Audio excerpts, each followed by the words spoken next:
Hello everyone, it's me again. I'm so happy to be back with you, my amazing Paranormal M viewers, as we dive into these mysterious experiences together. And of course, thank you so much for sharing your stories with us. Don't forget to leave a comment below so I know where you're watching from. Thank you so much. Please subscribe and turn on notifications so you never miss our latest videos. So, I've been turning this over in my head for weeks, and I finally decided to just say it out loud to someone, because keeping it bottled up has started to feel worse than the story itself. A little while back, I went to this laid-back art night where people were showing their work. Nothing fancy, just local artists and curious folks wandering around with plastic cups and polite smiles. I'm 21, and I'd gone mostly to get out of the apartment and soak in something creative. At one point, this guy I didn't know, maybe mid-20s, walks right up to me like we'd already met. His name might have been Ethan, or Eric, I don't know. Dark hair, average height, that kind of forgettable, could be anybody face you'd pass in a grocery store. He wasn't acting creepy, exactly, just purposeful. And without much build-up, he handed me this small painting. I remember blinking at it, kind of laughing like, "Oh, are you selling these?" Because that's what I assumed. Artists trying to get their stuff out there. Maybe he was giving away a few pieces to spark interest. But he just shrugged and said, really simply, "I thought you'd like it." That was it. It was such a weird thing to say with so much certainty, like he'd picked it out for me specifically. I thanked him because, what else do you do? And honestly, I was decorating my place, so I figured, sure, free art. Why not? The painting itself was nothing special, just these moody, messy streaks, deep green, rusty red, brown, black, abstract. The kind of thing you can stare at and pretend you see meaning in, but mostly it just looks like dark colors fighting each other. I hung it in my bedroom because it matched the vibe. And for a long time, that's all it was. A piece of decor that blended into the wall with my posters and photos. Friends came over. Nobody pointed at it. Nobody asked questions. It wasn't a conversation starter. It was basically invisible. And I swear to you, on everything, I never saw anything in it besides those random splashes. Then last night happened. I've been sick lately. Headaches, this gross foggy feeling, and the kind of exhaustion that still won't let you sleep. So I'm up late, sitting in bed, reading under my little warm lamp. The room is mostly dim, just that soft light and shadows around the edges. And out of nowhere, the painting catches my eye. Not like, oh, I notice it. More like my body noticed it before my brain did. Like something in me snapped to attention. I turned my head and my stomach just dropped. Because the painting wasn't abstract anymore. It had a face in it. A horrible one. I don't even want to describe it too clearly, because thinking about it makes my skin tighten like I'm bracing for something. But it looked wrong. Like a humanoid face melting into the dark paint, with these empty holes where eyes should be, and scratches that suddenly weren't brush strokes anymore. They looked like marks, like someone had clawed them in. And the worst part is how immediate it was. There was no slow realization. No, maybe I'm imagining it. The second I saw it, my heart slammed into my ribs and my whole body went cold. I started sweating and feeling dizzy so fast it was like my nervous system hit a panic button. And I'm not someone who scares easily. I watch horror. I read true crime. I'm that person who can sit through creepy stuff and go, huh, interesting, instead of freaking out. But this wasn't fun scary. This was gut scary. Like my body was telling me, this is bad, get away. I don't even feel proud of what I did next, I just reacted. I didn't stop until it was shredded into ugly pieces, and I didn't even care that I gouged my wooden floor in the process. I scooped up the scraps, ran outside in my socks, and shoved the whole ruined mess into the trash bin like it was something alive I was trying to escape. Then I came back inside and stood there in my bedroom, breathing like I'd sprinted miles, staring at the empty spot on the wall. And the silence after was almost worse, because now I had room to think. I haven't really told anyone. I keep imagining someone looking at me with that careful, worried expression people get when they're trying not to say, "Are you okay?" out loud. So I just sat with it. But it's been eating at me, and I keep looping back to a few things that make it harder to brush off. 1. I've been having these recurring nightmares. People from my past, old faces I haven't thought about in years, showing up furious, like they want revenge, like they're hunting me down.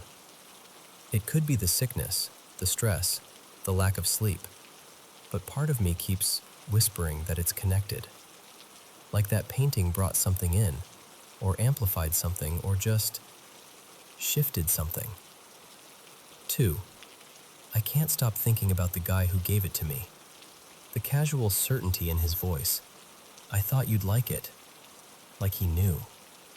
I tried calling the venue today to ask if they could tell me which artists attended that night, just so I could match a name to a face, prove to myself this was normal. They said they couldn't share that information, which, fine, I guess, but it didn't help my nerves. And I remember there was a signature on the painting. There definitely was, but I couldn't read it. It was like scribbled initials or a name that didn't quite form letters. So now I'm stuck in this awful in-between place where I'm asking myself two questions at once. Was that some kind of sleep-deprived hallucination? Or did I really see something that was always there, and I just didn't notice until last night? I keep replaying the moment my eyes landed on it, because it felt so real that my body reacted before I could even form a thought. And that's the part that scares me most, how certain my instincts were. I don't know what I'm looking for exactly. Maybe reassurance that I'm not losing it. Maybe someone telling me, yeah, sickness and insomnia can do bizarre things. Maybe someone telling me I did the right thing by getting rid of it. Or maybe I just needed to say it, plainly, to another human being. Because I can't pretend it didn't happen.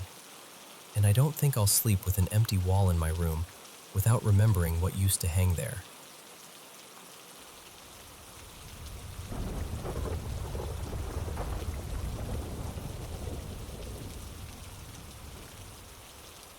So, let me take you back to when I was 16.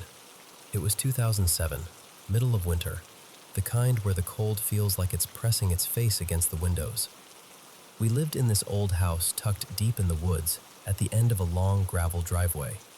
To even get to our place, you had to turn off this quiet neighborhood road lined with aging houses and bare trees, then commit to this long, crunch-crunch stretch of gravel that basically announced your arrival to the whole property. And every so often, some random car would creep down that driveway. Probably just nosy people who didn't realize it was a dead end, then turn around and leave. You could always hear the tires. That gravel made sure of it. Now, the house had a finished basement with its own back door. Down there was a little office, a half kitchen, a bathroom. And because nobody else really spent time in the basement, it became my space. Honestly, it felt like my own apartment. I slept down there most nights. One night, I was up way too late watching TV. Eventually, I clicked it off, rolled over, and closed my eyes. And then, I heard it. A car coming down the driveway. At first, I didn't even care.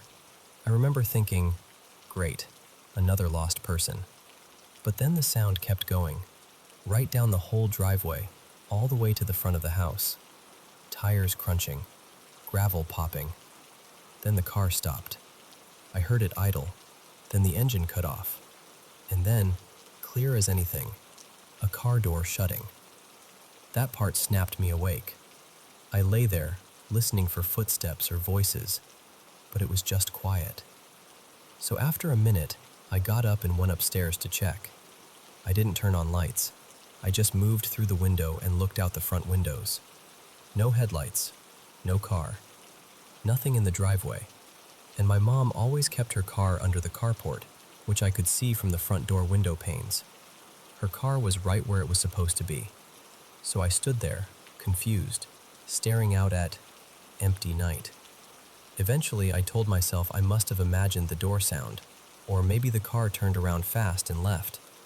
I went back downstairs, unsettled but trying to shrug it off, and eventually I fell asleep. The next night, same routine. Late TV, click, darkness, quiet, and then again, crunch, crunch, crunch, a car coming down our gravel driveway like it owned the place.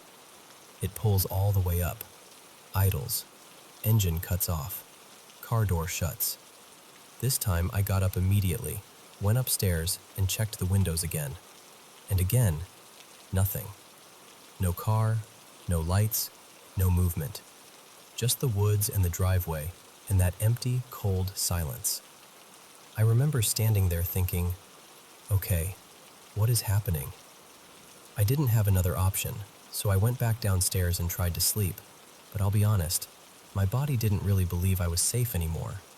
My mind kept replaying that door shutting sound, that confident sound, like someone had arrived on purpose. The next day, my mom was decorating for Christmas.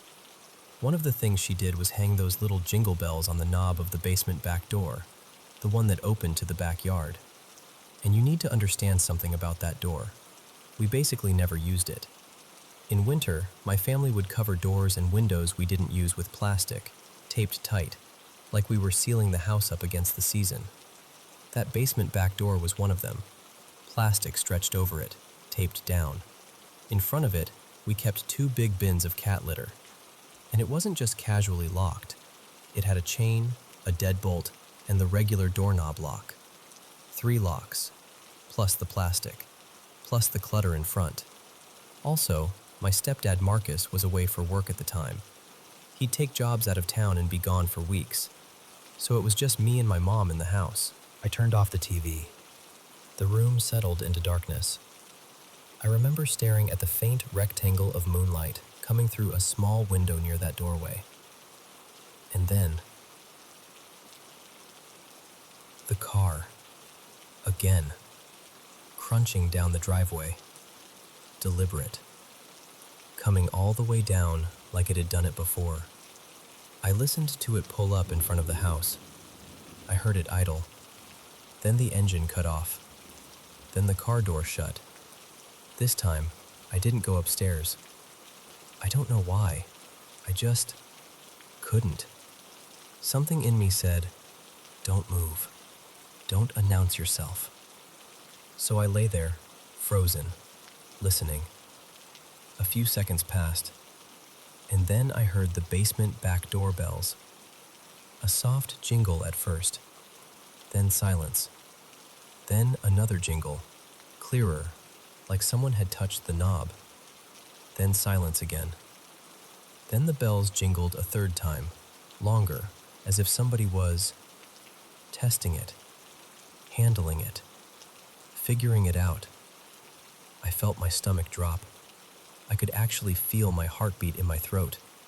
And I kept staring at that moonlit patch near the doorway, because it was the only thing I could see clearly in the dark. Then, I saw it. A silhouette. A human shape, just a person's outline, walking casually through the doorway opening, passing in front of that faint moonlight, and continuing into the darker part of the basement where I was lying. Not running, not sneaking, just walking, like they belonged there. I swear, even telling you this now makes my skin tighten. I didn't scream. I didn't move.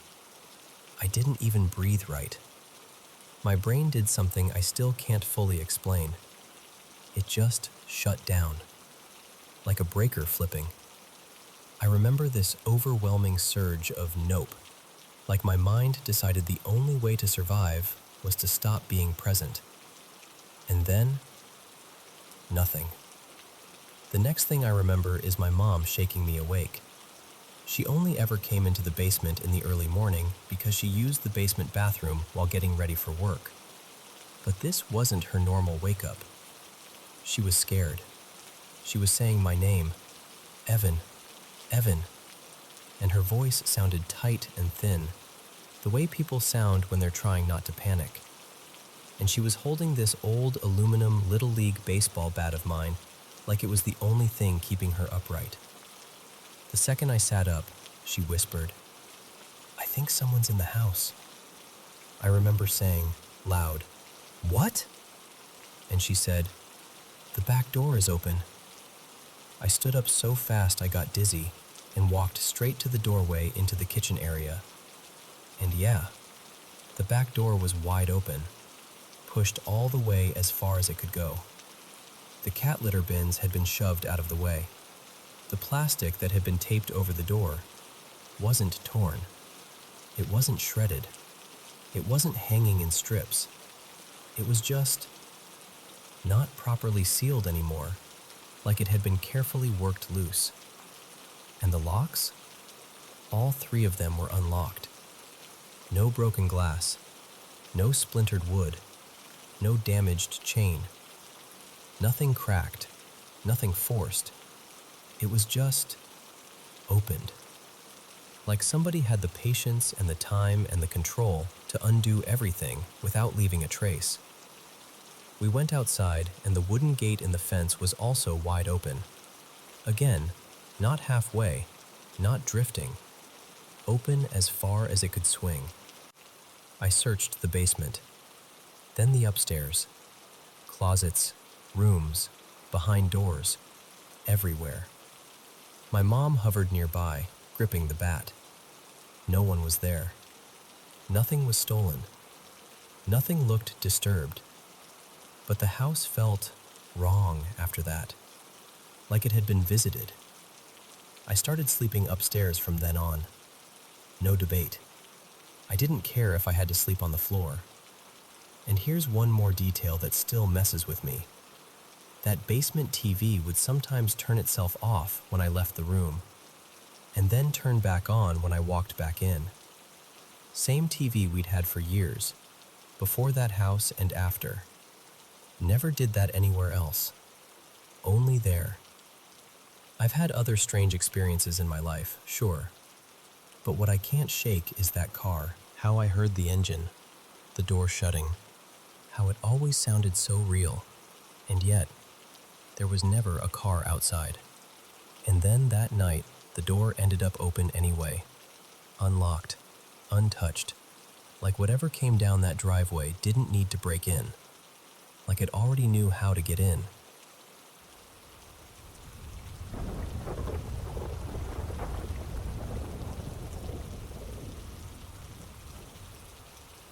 So, for about 2 years, I worked at a hotel tucked up in the mountains. I'm not going to say where or what it was called, just for privacy, but I can tell you this. The hotel itself was pretty new, still finding its footing, but the land it sat on had history.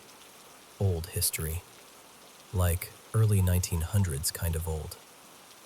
The building was tall for where it was, about 15 levels if you counted everything. 2 underground parking levels, a bunch of guest floors, and then this strange top section that felt more like an attic than anything else. Those upper floors weren't for guests. They were mostly storage, extra furniture, old supplies, seasonal stuff. And that's where the weirdness seemed to gather. It wasn't constant. It came in waves. You'd have a calm stretch where nothing happened, then all of a sudden you'd get little moments. A shape slipping past the end of a hallway when you know no one's up there. Motion lights clicking on even though the sensors were picky and you practically had to do a little dance to trigger them. There was one light on an upper floor that I'd sometimes just stare at, almost like a challenge, watching it blink to life on its own. Most of the staff had a favorite explanation. It's a child. You know how that goes. People love the idea of a harmless ghost kid wandering around. But I never agreed, because what I felt up there didn't feel human, not even close. And it didn't feel like the usual horror movie thing either, nothing that screamed evil. It was more other, like something that belonged to the place before the building did. The closest word I ever found for it was elemental, like a presence that wasn't a person, but something tied to the land itself. and I'll tell you why I'm so sure. My mom and I used to do this little thing together. We'd call it our creepy workplace photo exchange. If either of us found a spot at work that felt off, we'd snap a picture and send it to the other like, "Hey, enjoy this nightmare fuel." One afternoon, I decided to go up to those upper storage floors and take a few pictures. I remember standing in the stairwell, aiming my phone toward the hallway, trying to get that perfect angle where the light looked extra eerie. I took one shot, then started up a couple steps to get another. And the second I moved, I got this sudden, sharp feeling, like walking into a room where you're not welcome. Not a thought exactly, more like my body knew before my brain did. So I stopped. I didn't take the next photo. I turned around to head back down, and as I did, this quiet little voice in the back of my mind, almost like an instinct wearing words, went, "Be careful." Later that same shift, I was pushing one of those massive linen carts. You know the ones, big, heavy, awkward, the kind that always wants to clip door frames unless you're paying attention. I'd pushed those carts through 100 times, maybe 1,000, and that's when it happened. My hand slipped at just the wrong moment, and my pinky got caught between the cart and the door frame. Not a little pinch either, like a clean, brutal smash. I yanked my hand back and just stood there blinking, stunned, because it happened so fast it didn't even feel real at first. I ended up in a splint for a couple of weeks. When I told my mom about the timing, about the pictures, the feeling, the warning, she went quiet for a second and then said, "You should apologize, just in case." So I did. After that, I started warning new hires. Hey, don't take pictures up there. Most of them laughed, of course, like I was trying to mess with them. But I wasn't. Then came the second experience, about a few weeks later, and honestly, that's the one that still gets under my skin. I was working on one of the mid-level guest floors, let's say the 9th, maybe the 10th, and I was looking for my supervisor, a guy named Darren. I saw him clearly at the far end of the hall. Same posture, same walk, same uniform. He turned into a room halfway down, and I remember thinking, "Perfect, there you are." So I followed.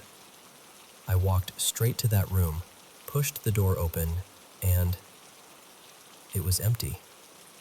No bathroom running, no closet door moving, nothing. Just a quiet, perfectly normal hotel room with nobody inside. I stood there for a moment, confused, and then went back toward the service area, figuring maybe he'd stepped back out and I missed him. When I got to the storage room, Darren was there, calm as anything, doing inventory like he'd been there the whole time. I said, "Weren't you just down the hall?" And he looked at me like I was speaking another language. He goes, "No, I've been downstairs most of the day. I was on the lower levels." That cold little realization hit me right in the chest. Whatever was in that hotel wasn't just making shadows or tripping lights. It could mimic. There were more things, little incidents, odd feelings, moments that made you walk faster without knowing why. But those two are the ones that cemented it for me. I eventually left that job, and I haven't been back. But I still think about that place sometimes, especially those upper floors that felt like an attic full of secrets. And if there's one thing I'm sure of, one thing I'd bet on, it's this.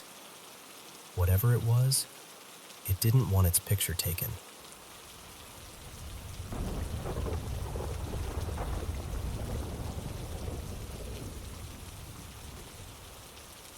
Hey, so I need to tell you about this one place, because I've lived in a handful of haunted houses over the years, but those were usually the kind of stories that still felt human, you know? Like echoes of people, memories, old grief. This one was different. This was the first time I felt something that didn't belong to us at all. So, back then my stepdad, Marcus, was active duty. He got reassigned to a base in coastal Georgia, and he found this rental house he was weirdly excited about. He texted my mom a bunch of pictures, cute enough on the inside, plain walls, normal rooms. But the outside photo, the second I looked at it, my stomach went ice cold. And I'm not even exaggerating. This thought started screaming in my head, over and over. It's out there. It's out there in the trees. Not about the bedrooms, not the hallway. Only the outside. Only the woods. The house itself was a single-story place at the end of this little circular drive, like a cul-de-sac, and it sat kind of tucked back, trees all around it, with one other house you could barely make out through the branches if you stared hard enough. It felt like we weren't in a neighborhood so much as we were being tolerated by it. The first day we moved in, we were still hauling boxes when this sheriff's deputy rolled up and parked at the curb. He didn't even get out, just leaned toward the window and talked to my mom like they were old friends, saying he'd known the last family who lived there and just wanted to check in. He smiled the whole time too, not in a mean way, more like someone trying very carefully to keep things casual. Then he drove off, and we never saw him again. Not once.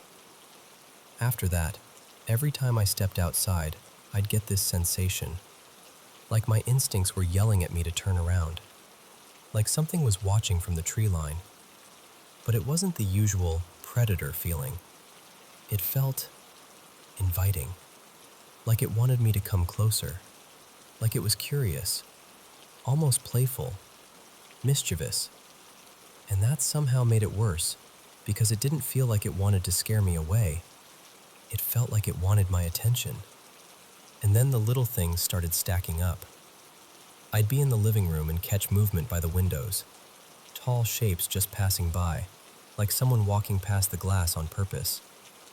At night, I'd hear this soft scratching outside, not like a branch scraping, not random, more like fingers or nails, testing the wall just out of sight. One night I woke up because something outside sounded busy, like footsteps in the leaves, shifting weight, circling. I got up and went to the window, and I know I shouldn't have, but I did. I pulled the blinds back just enough to see, and there it was, crouched right beneath the window. All I could see was a silhouette, but it was enough. Broad shoulders, bent knees, too tall to be anything normal. If it stood up, I swear it would have been close to 7 feet, and it looked like it was covered in fur. Not like a bear either. The shape was wrong for that. Too upright, too deliberate. I froze so hard I felt sick. And the worst part? It wasn't just there. It felt like it knew I was looking, like it was waiting for me to realize it had been right outside the whole time. A few days later, my mom and Marcus took my little brother Eli to the airport. Family stuff, long story. And I was home alone. I was doing laundry, just trying to keep my mind busy, when I noticed my bedroom looked brighter than it should have. I remember thinking, great, I left my lamp on like an idiot. So I walked down the hall, went to my doorway, and just stopped. My bedside lamp was off. I just stood there, staring up at it, feeling my face go hot. My hands got tingly, the way they do when your body is gearing up to run. I texted my mom immediately. "Did you get my ceiling light fixed?" And she texted back right away. "No, why?" And I didn't even want to answer. Because what do you say? The dead bulb is suddenly alive and I'm alone, and something lives in the woods? I turned it off and didn't go back in that room until they got home. Not long after that, I left for basic training, and honestly, part of me was relieved to be somewhere with lights, noise, people, rules. Like maybe distance would cut whatever invisible string that place had tied around my nerves. But my mom, Danielle, kept texting me updates. She said the scratching kept happening, the footsteps around the house at night, the window walker shadows, same stuff.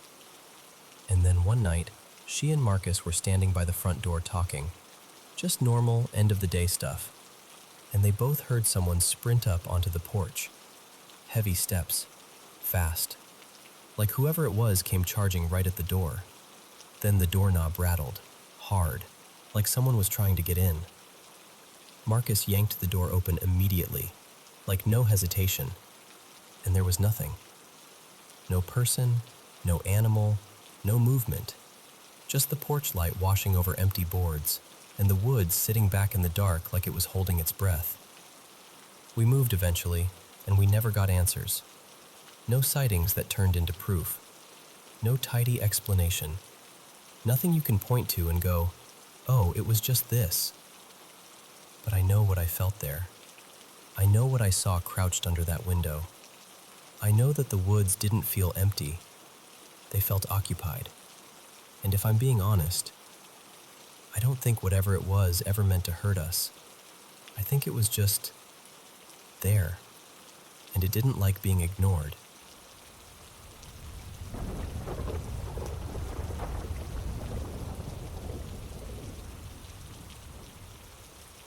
So, growing up, my family kind of had a talent for ending up in places that didn't feel entirely empty.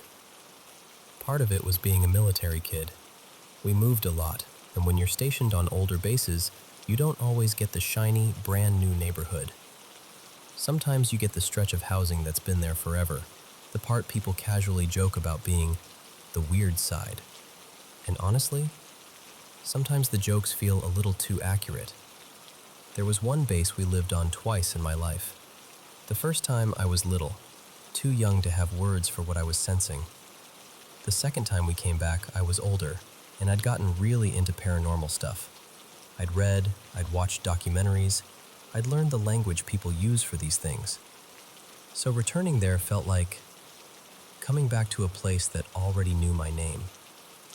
The wives on that base, including my mom, were convinced there was some kind of old officer making his rounds.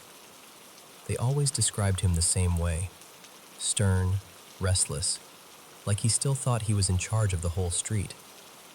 My mom still swears he pops in now and then, like he never really moved out. But the house we got the second time? That one didn't feel like the officer. It was actually a newer build, fresh paint, newer fixtures, none of that creaky, this place has been standing since horses were a primary mode of transportation vibe. And yet the moment we walked in, my mom and I exchanged this look like, yeah, you feel it too. Because for us, a normal house feels like a blank room, like air and space, nothing more. But a haunted place, however you want to define that, doesn't feel empty. It feels occupied. Not necessarily in an aggressive way, just present. Like you're not alone in your own hallway. Like if you stare too long into a dark window, something might lean closer from the other side. In that house, the main thing I felt was this constant sensation of someone standing right behind me. You know that feeling in scary movies where the camera shows something behind the character's shoulder, and you're screaming at the screen, but the character turns and there's nothing there? It was like living in that moment, over and over. I'd be brushing my teeth, folding laundry, walking down the hall, and I'd get that prickling certainty like, if I spin around fast enough, I'll catch it. To keep myself from getting too freaked out, I did what I always do when I'm nervous. I made it a little bit of a joke. I started calling whatever it was Eli, just to give it a name. Not because I knew who it was, more like if I named it, it couldn't own the whole space. Like I was taking a tiny bit of control back. And then one night, things got specific. I was in bed, half asleep, and I heard pacing above me, up in that small attic access area. Not gentle footsteps, not the house settling. This was fast, frustrated pacing, like someone was riled up. Like a person walking back and forth in a tight room because they're angry or panicking. The weirdest part was how emotional it sounded. Like the air itself was irritated. So the next day, my mom and I decided to do a mini investigation. Nothing dramatic. Just us, trying to see if there was a logical source, trying to acknowledge whatever was going on without feeding it fear. We pulled down the attic hatch. My mom climbed up just enough to stick her head through, and immediately she called down, "Hey, did you put the holiday bins up here?" My stepdad, totally casual, goes, "Yeah, I stored them up there last week." And my mom and I just looked at each other, because it clicked at the same time for both of us. That pacing didn't feel random. It felt like complaining, like something was upset that its little space had been disturbed. And I swear to you, the entire house calmed down. It wasn't instant, like a switch flipping, more like the feeling of tension dissolving, like someone unclenched a fist. The heavy, behind you sensation faded. The restless energy thinned out, like we'd apologized without saying a word. Not long after that, my stepdad got promoted and we moved, literally just a short walk away. New house, same base, same familiar roads, and things were quieter. But then my mom came to me one afternoon, and she looked unsettled in this way I recognized. She said, "I had a dream about the old dining room." In her dream, she was standing in that dining room from the previous house, and sitting at the table was a little boy, small, still, dressed in old-fashioned clothes. Not Civil War uniform old, older than that, like late 1700s or early 1800s. The kind of outfit you'd see in a history book and immediately think, "That kid's not from here." She said he looked up at her, and there was blood coming from his eyes and his mouth. She started yelling at him to leave. She said it just came out of her, like instinct, like she was trying to protect the house, protect us. And the boy looked genuinely startled, like he hadn't expected to be confronted. And then he said, very clearly, "But I don't want to leave." When she told me, we both sat with it for a minute, because it wasn't just scary, it was sad. It had that hollow, lingering feeling some dreams have, like they're not really dreams at all. Later, I couldn't stop thinking about the blood, specifically from the eyes and mouth. That detail felt medical, almost, like it meant something. So I started researching old illnesses in that region, back when those kinds of clothes would have been normal, and I went down a rabbit hole about yellow fever, because I knew it had hit different parts of the US hard in the 1800s, and what I found made my stomach drop. There had actually been yellow fever outbreaks in that area in the 1800s, and there were descriptions of a second stage, where symptoms could worsen dramatically, where people could bleed from the mouth, and sometimes from the eyes. When I told my mom, she went quiet. Not in a spooky, dramatic way, more like that stunned silence you get when something random suddenly has a shape. And that's when the story shifted in our minds. Maybe Eli wasn't some grumpy soldier or roaming officer at all. Maybe it was a child, sick, trapped in the echo of something awful, protective of the only room that still felt like his. Maybe the pacing wasn't rage. Maybe it was distress. Maybe the activity settled down because we finally respected his space, even accidentally. And that line from my mom's dream, "I don't want to leave," it didn't sound threatening. It sounded like a kid who'd already lost everything once and didn't want to be pushed out again.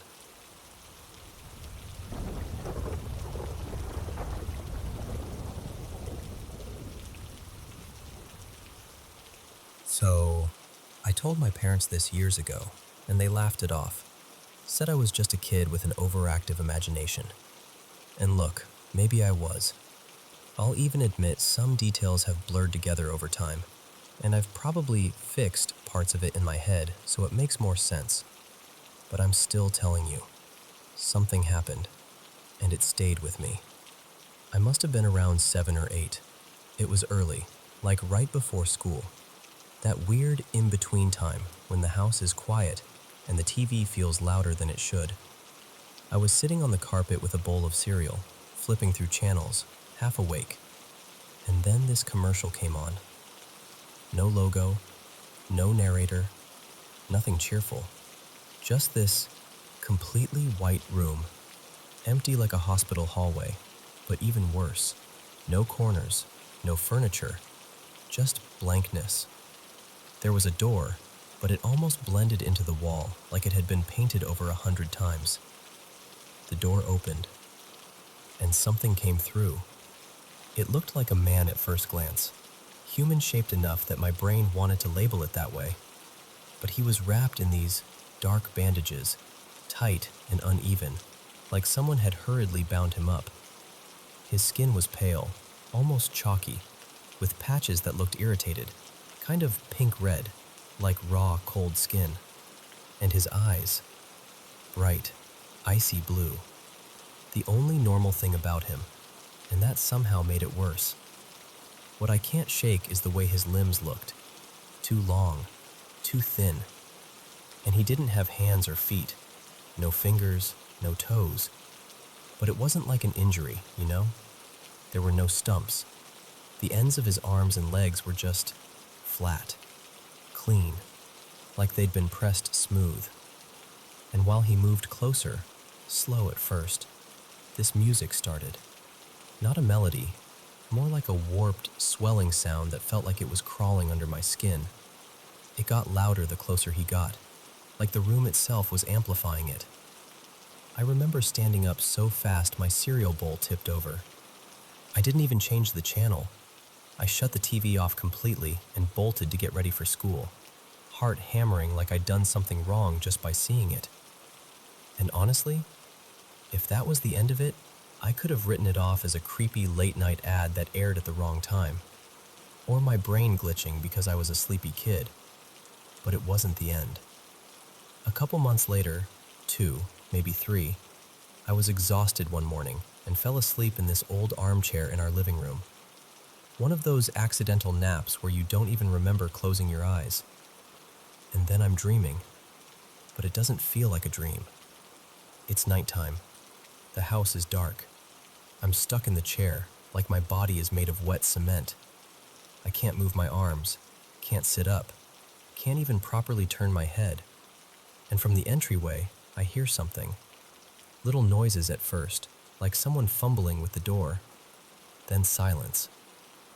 Then a sound that makes my stomach drop even now thinking about it. Not footsteps, not normal ones. More like something hard tapping against the floor, like bone or concrete smacking tile. Slow, uneven, wobbling closer. I'm staring into this dark passage in the house, the one that always scared me as a kid, and I see a silhouette, barely outlined by shadow. It's moving toward me with this off-balance sway, and then it leans forward into what little light there is, and I recognize it immediately. Same bandages, same pale skin, same blue eyes. It stops, turns its head, and looks directly at me like it knows I'm there. And for a split second it stays perfectly still, like it's listening. Then it moves, and I woke up. I went to school shaking, trying to act normal, but my thoughts were just a loop. Why did I see it again? What is it? Why me? I told my older cousin about it later. His name was Mateo, and he joked that I'd watched something cursed. I laughed along, but I didn't feel better. I just felt watched, even in broad daylight. Years passed, and eventually it faded into one of those memories you keep in a box you don't open. Sometimes I'd think it was just childhood fear, just sleep paralysis, just TV weirdness. I wanted it to be that simple. And then, much later, it came back one last time. I was older, old enough that it felt embarrassing to even admit this happened. I'd just gone through a breakup, 3 years with someone. Her name was Kiara, and when it ended, I felt hollow in that quiet, heavy way. Like your room looks the same, but it isn't the same. I spent days sleeping on and off, drifting in and out, barely eating. At some point, for no real reason, that old memory surfaced. The white room, the bandages, the flat ends of the limbs, the sound. And this weird thing happened. I didn't just feel fear. I felt sadness. Like this thing wasn't just a monster in my head, like it was something trapped. I'm not religious, never have been, but I remember thinking, what if it's not hunting me? What if it's stuck? I shook the thought off. I told myself to stop spiraling, rolled over, and went back to sleep. That was the mistake. It's night again, but I'm in my room. Except it isn't quite my room. The layout is off, subtly wrong, like the dream is copying my life from memory and getting the details slightly wrong. The curtains look pale and sickly, like they've been sun-bleached for years. The light in the room is dim, one weak bulb casting a tired yellow glow. And I hear it. That same sound. That hard, scraping tap. Closer than it should be. But this time, I can move. And somehow that's worse, because now I'm responsible for what happens next. I slam my bedroom door shut, the one that opens to the long hallway, and I stand there listening, chest rising too fast, heart punching at my ribs. The sound gets louder, steady and patient, and I feel exhausted, like the air itself is heavy, like the room is pulling me down. I remember whispering to myself, what is the point of this? Like I'm trying to reason with the nightmare. Then I notice something through the curtain. A shape.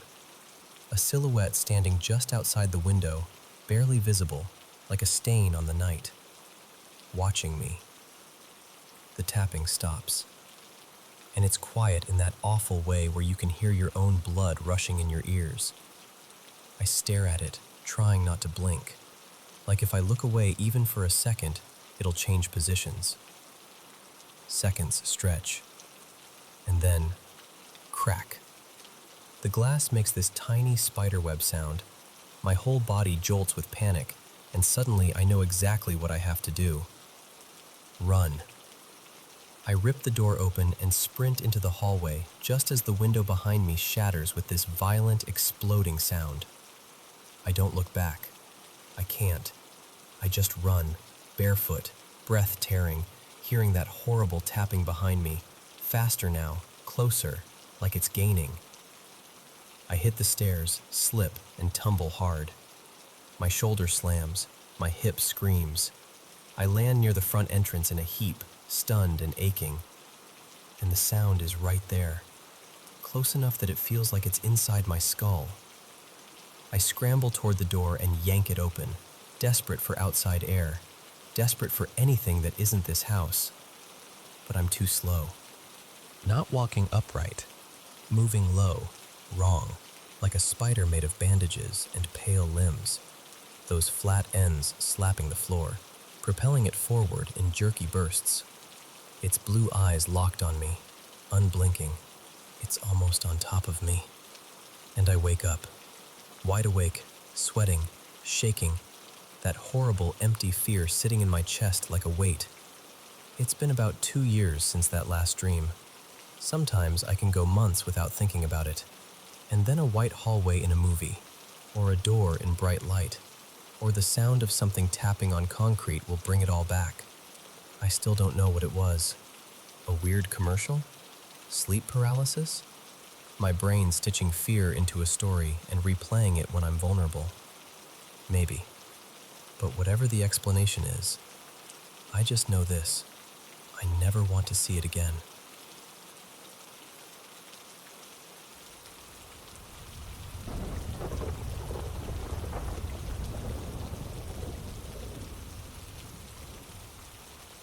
So this was back when I was in 7th grade, around 12 or 13, and how I was way too fascinated with paranormal stuff for my own good.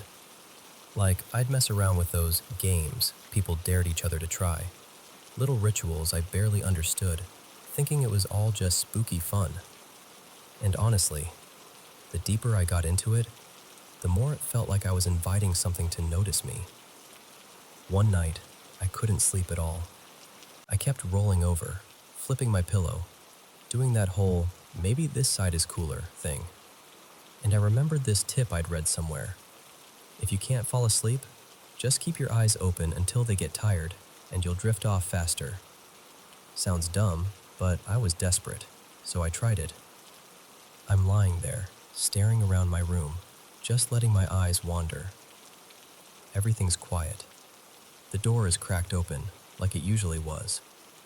And then, my gaze lands on the doorway, and I notice this patch of darkness. Not the normal kind. Not, oh, the hall is dim. It was like the dark was thicker there, like it was gathering itself up. At first, I'm totally calm, because my first thought is, okay, cool. My imagination is acting up. I'm half asleep. Whatever, Mia, relax. But the darkness starts taking shape. Not details, not a face, just the outline of a person. A tall one. And when I say shadow, I don't mean flat, like a stain on the wall. I mean it had this weird depth to it, like a three-dimensional silhouette. It was almost as tall as the doorway, and it looked like it was leaning in, gripping the door frame with one hand. Kind of hunched, like it was peeking into my room on purpose. And I'm still trying to rationalize it, right? Like, maybe it's a pile of clothes. Maybe it's the angle. Maybe I'm just freaking myself out. But here's the part that snapped me out of that. Across from my room was this little stretch of hallway, and there was an outlet on the wall with a nightlight plugged in. One of those tiny ones that's always on. My dad never turned it off. Ever. I could usually see that soft glow from my bed, even with my door barely open. But I couldn't see it, because that thing was standing exactly where the nightlight should have been shining. It wasn't just dark. It was blocking the light, like something solid was between me and it. The moment I realized that, my stomach just dropped. You know that feeling where your heart feels like it falls into your gut? That. My whole body went cold. I didn't even think. I just yanked the blanket up over my head like I was 5 years old again. And I started whispering prayers, fast, shaky, barely able to get the words out. I'm Orthodox, and it was pure instinct. Like my brain didn't know what else to do except, please, God, please. And then, I don't even remember the moment I fell asleep. I must have passed out from fear, because the next thing I knew, it was morning. Later, I tried to talk myself out of it, like maybe it was my dad. But no, my dad was down the hall, snoring like a chainsaw the entire time. And besides, the hallway nightlight was on. That's how I could see the outline in the first place. I just couldn't see the actual light because something was in front of it. Even now, thinking about it makes my skin prickle. Because I can handle the idea of a tired brain imagining shapes in the dark. But I still don't know how to explain something that stood in the exact spot where that nightlight should have been, and made it disappear.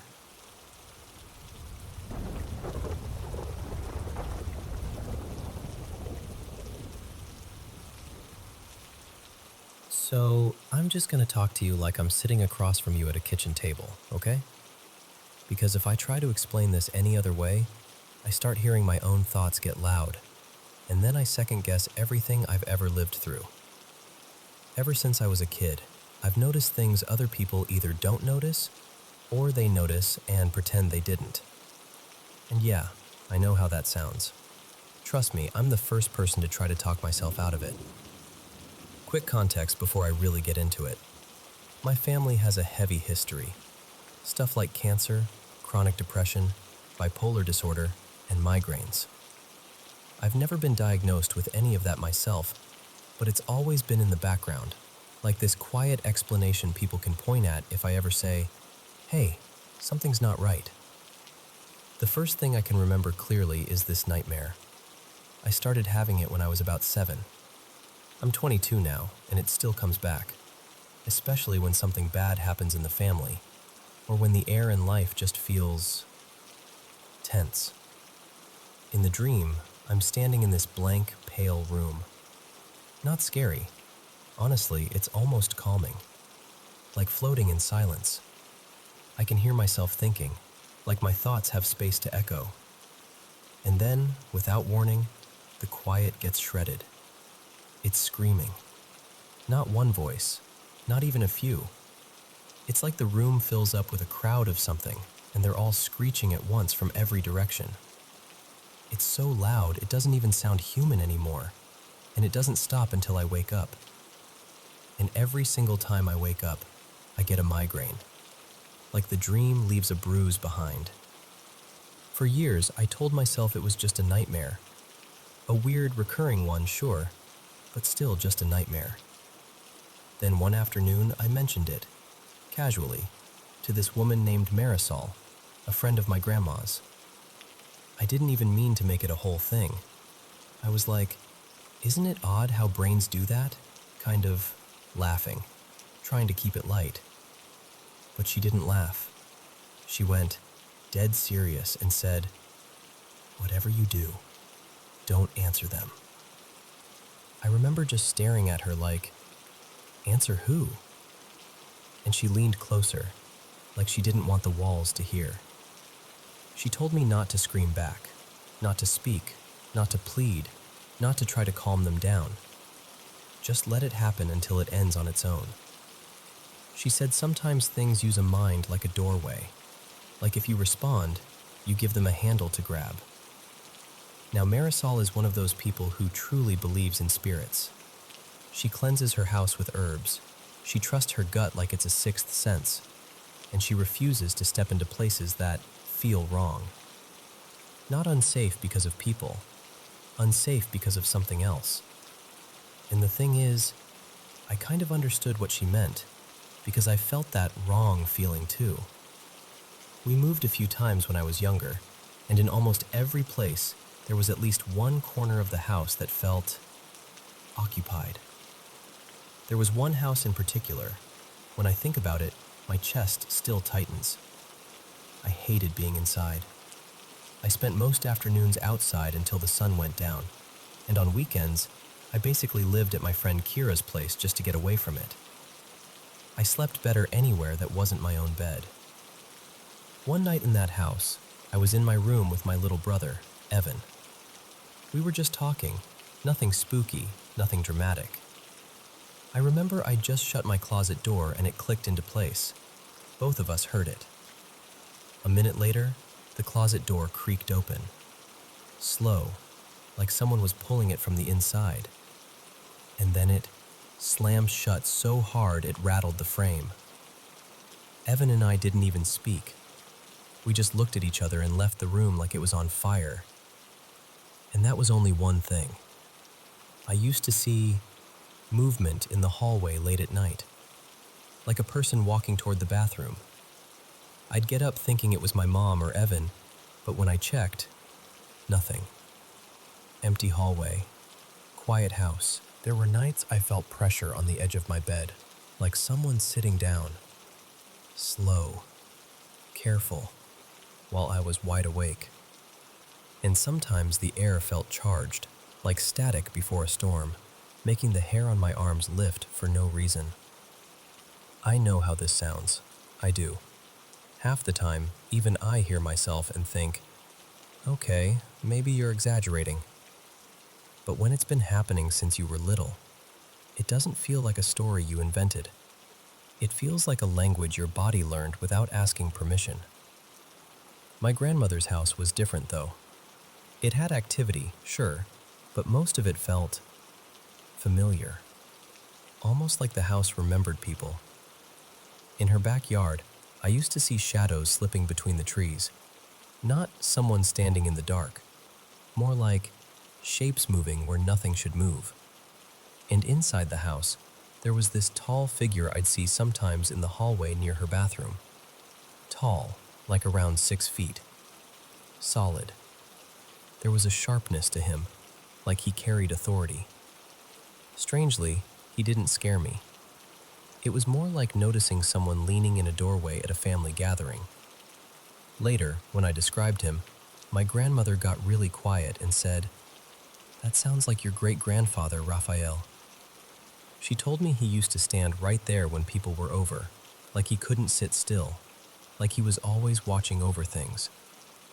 And hearing her say that made something click in my chest. Not fear exactly, more like recognition. I've also seen figures on her porch behind the curtains, like silhouettes paused in the window, except the porch stairs are old wood that groans if a cat walks on it. There's no sneaking up those steps, and still, there'd be someone-shaped darkness behind the curtain with no sound at all. Sometimes I'd hear banging at her back door. I'd go to the peephole expecting to see some neighbor or a delivery guy, and there'd be nobody. Just night. Still, most of the time, whatever was around her house didn't bother us. It was like they had their routines and we had ours. Until tonight. Tonight I walked out to leave, and the second I stepped off the porch, I saw something in her backyard that didn't belong in the list of things I'm used to. It wasn't an animal. It wasn't like the drifting shadows I'd seen out there for years. And I don't even know how to say it without sounding ridiculous, but this one was different because it noticed me. It didn't have eyes, no face, no features, just a shape, darker than the dark around it. But when I looked at it, I knew, absolutely knew, it was looking directly at me. The other shadows never did that. They moved like I wasn't there, like I was watching weather. This one felt aware, focused, like a person turning their head when you say their name. My stomach dropped so hard I felt nauseous. I got into my car, locked the doors immediately, and I kept my eyes on it while my hands shook on the steering wheel. And it just stood there, watching, like it was waiting to see what I'd do. When I pulled away, I glanced in the mirror, and I swear it tracked the car as I left, like it was following me with its attention. On the way home, I have to pass this stretch of road by a cornfield. I always drive it slow because deer pop out like they're trying to get hit. It was normal. Headlights, darkness, that soft rustle you imagine corn making even if the windows are closed. And then I saw it again, in the field. The same shape, the same feeling, that impossible certainty that it was watching me and not just existing near me. My whole body went cold, like my skin forgot how to be warm. I didn't stop. I didn't even hesitate. I just drove like my house was the only safe spot left in the world. I told one person, my coworker Jace, and even saying it out loud made me feel stupid. He did that polite smile people do when they don't want to call you a liar, but they also don't believe you. But I know what I saw. And the worst part isn't even what I saw. It's what I felt. Something is wrong. Something feels tilted. Like the next few nights are going to bring something with them, and my body knows it before my brain can make sense of it. I really, really hope I'm wrong.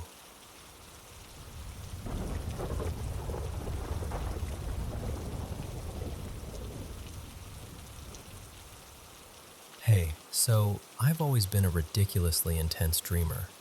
Like the kind of dreams that feel more real than real life and stick to you like a smell on your clothes. For years I've been writing them down, comparing them, tracking patterns. Honestly, probably since I was a kid. It's partly just how my brain works, but it's also because I'm the kind of person who can't help trying to understand things. I did my master's in behavioral science, lots of evolution, human behavior, that sort of lens. And I've got synesthesia, and I'm on the autism spectrum, so my whole perception system is turned up. People always say that can make dreams more vivid, and yeah, checks out. Over time, I started noticing these weird, reliable themes.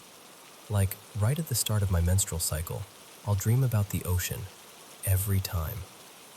When I'm about to get sick, I dream about rodents, usually a couple days before I even feel ill. My body sends these little coded messages, and if you pay attention long enough, you start to recognize the language. But then there are things that don't fit any pattern I can explain. Back when my partner, let's call him Milo, first moved in with me, we were still getting used to sharing a space. One night I woke up around maybe 3:30 a.m.? That dim, syrupy hour when your brain feels like it's underwater. Milo was awake too, just staring into the dark. I whispered, "You okay?" He said, "Yeah, just couldn't sleep." We both had that kind of sleep rhythm where we'd wake up in the middle of the night like it was normal. Like our bodies still believed in that old biphasic sleep cycle people used to have.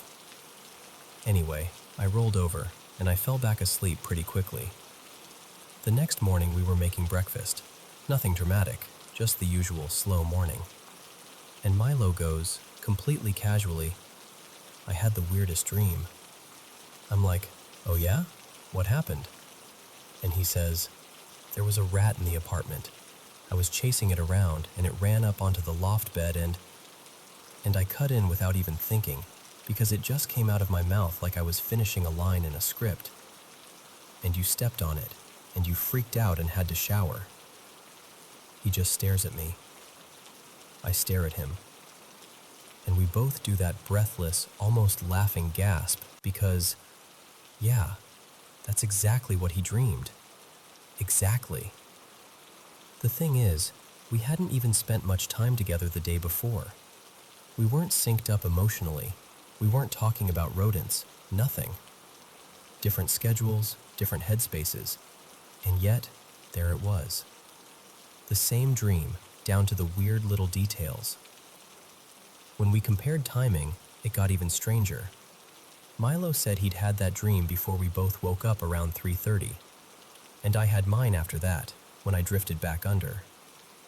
And that's when it started. Because after that one, it didn't stop. Not constantly, but often enough to make it feel like a real phenomenon, not a coincidence. At the time, we lived in this old apartment that had a vibe. I don't even know how to describe it without sounding dramatic, but it was one of those places where the hallway always felt colder than it should, and sounds traveled in ways that didn't make sense, like the building was listening. Every few months, we'd have what I can only call a shared dream again. Sometimes it wasn't the exact same scene, but the same story, the same emotional arc, the same images, the same, "this is happening to us" feeling. And I started noticing something else.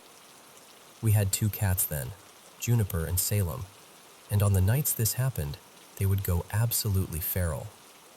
Not like zoomies feral, like meowing at blank walls, staring into corners like something was there, sprinting down the hall and slamming into each other, fur puffed up, like they were trying to chase something you couldn't see. Then we'd go to sleep. And either we'd have horrible nightmares, or we'd share a dream. One time, the dream was about this glass tank we kept for a tortoise. Except in the dream, the tank was suddenly filled with water, like someone had flooded it, and there were 2 tortoises inside, struggling. It was awful. Just this panic and helplessness. The next morning, Milo tells me, pale as anything, that he dreamed it too. And then he says, almost embarrassed, "I've had that dream since I was a little kid." Like it was an old recurring nightmare that belonged to him, specifically, because he'd grown up with a tortoise. I never had. I'd never even thought about tortoises like that. He hadn't told me about the dream, or the pet, or anything, and yet somehow, my brain wandered into his old nightmare like it was a room we both had keys to. I kept thinking, okay, maybe it's the apartment. Maybe it's environmental. Some stressor, some sound frequency, mold, whatever. I tried to be rational about it. I wanted it to have a cause you could point to. So when we moved, last autumn, we bought a place. Still an older building, but renovated, bright, clean. No creepy hallway energy. No constant feeling of being watched by the architecture. And for a while, it really did feel like we'd left it all behind. But then December hit. One night, the cat started up again, restless, pacing, that low, frantic meowing that makes your skin crawl because you can't tell what they're reacting to. I couldn't settle. I kept waking up, and at around 3 a.m., I heard this heavy dragging sound from above us, like furniture being shoved across a floor. It didn't make sense. The people upstairs were a young couple and their little kid. Sweet, quiet, normal. Not the kind of neighbors you imagine doing midnight construction. The cats were fighting, yowling, swiping at each other like they were charged with electricity. Eventually, I fell asleep again, and that night, Milo and I had the worst shared dream we've ever had. In the dream, there was this woman.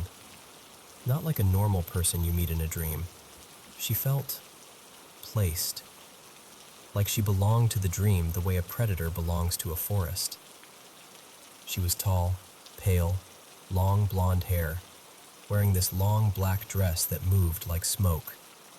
And she was furious, cruel.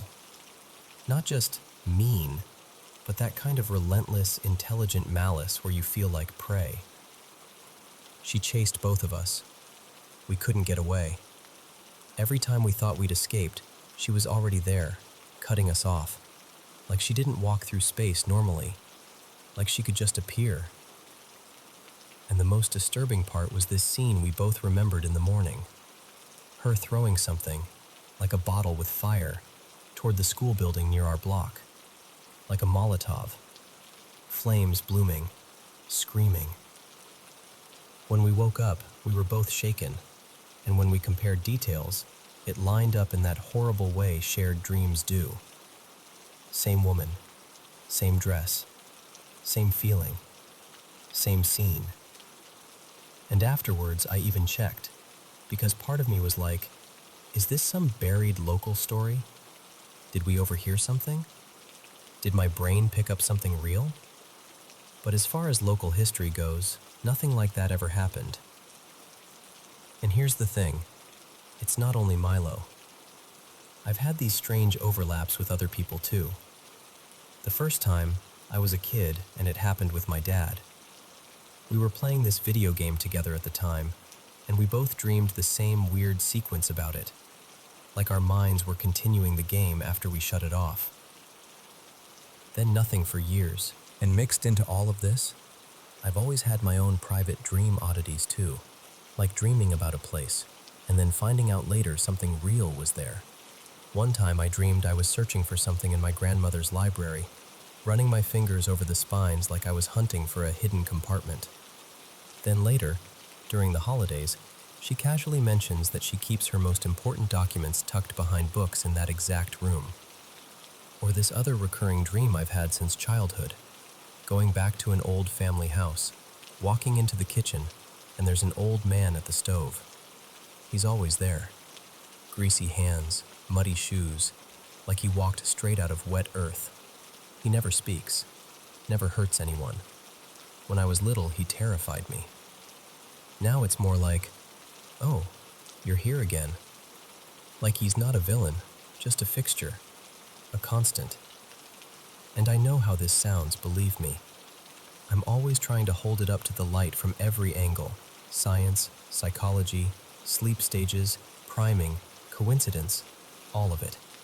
I want it to fit into something explainable. But the honest truth? Sometimes it feels like my brain is picking up strange wavelengths, like radio static from other people's dreaming minds. I'm a natural lucid dreamer too, and I mess with that threshold between waking and sleeping, sometimes on purpose, sometimes by accident. There are nights where I slip into this state where it feels like my whole brain is vibrating.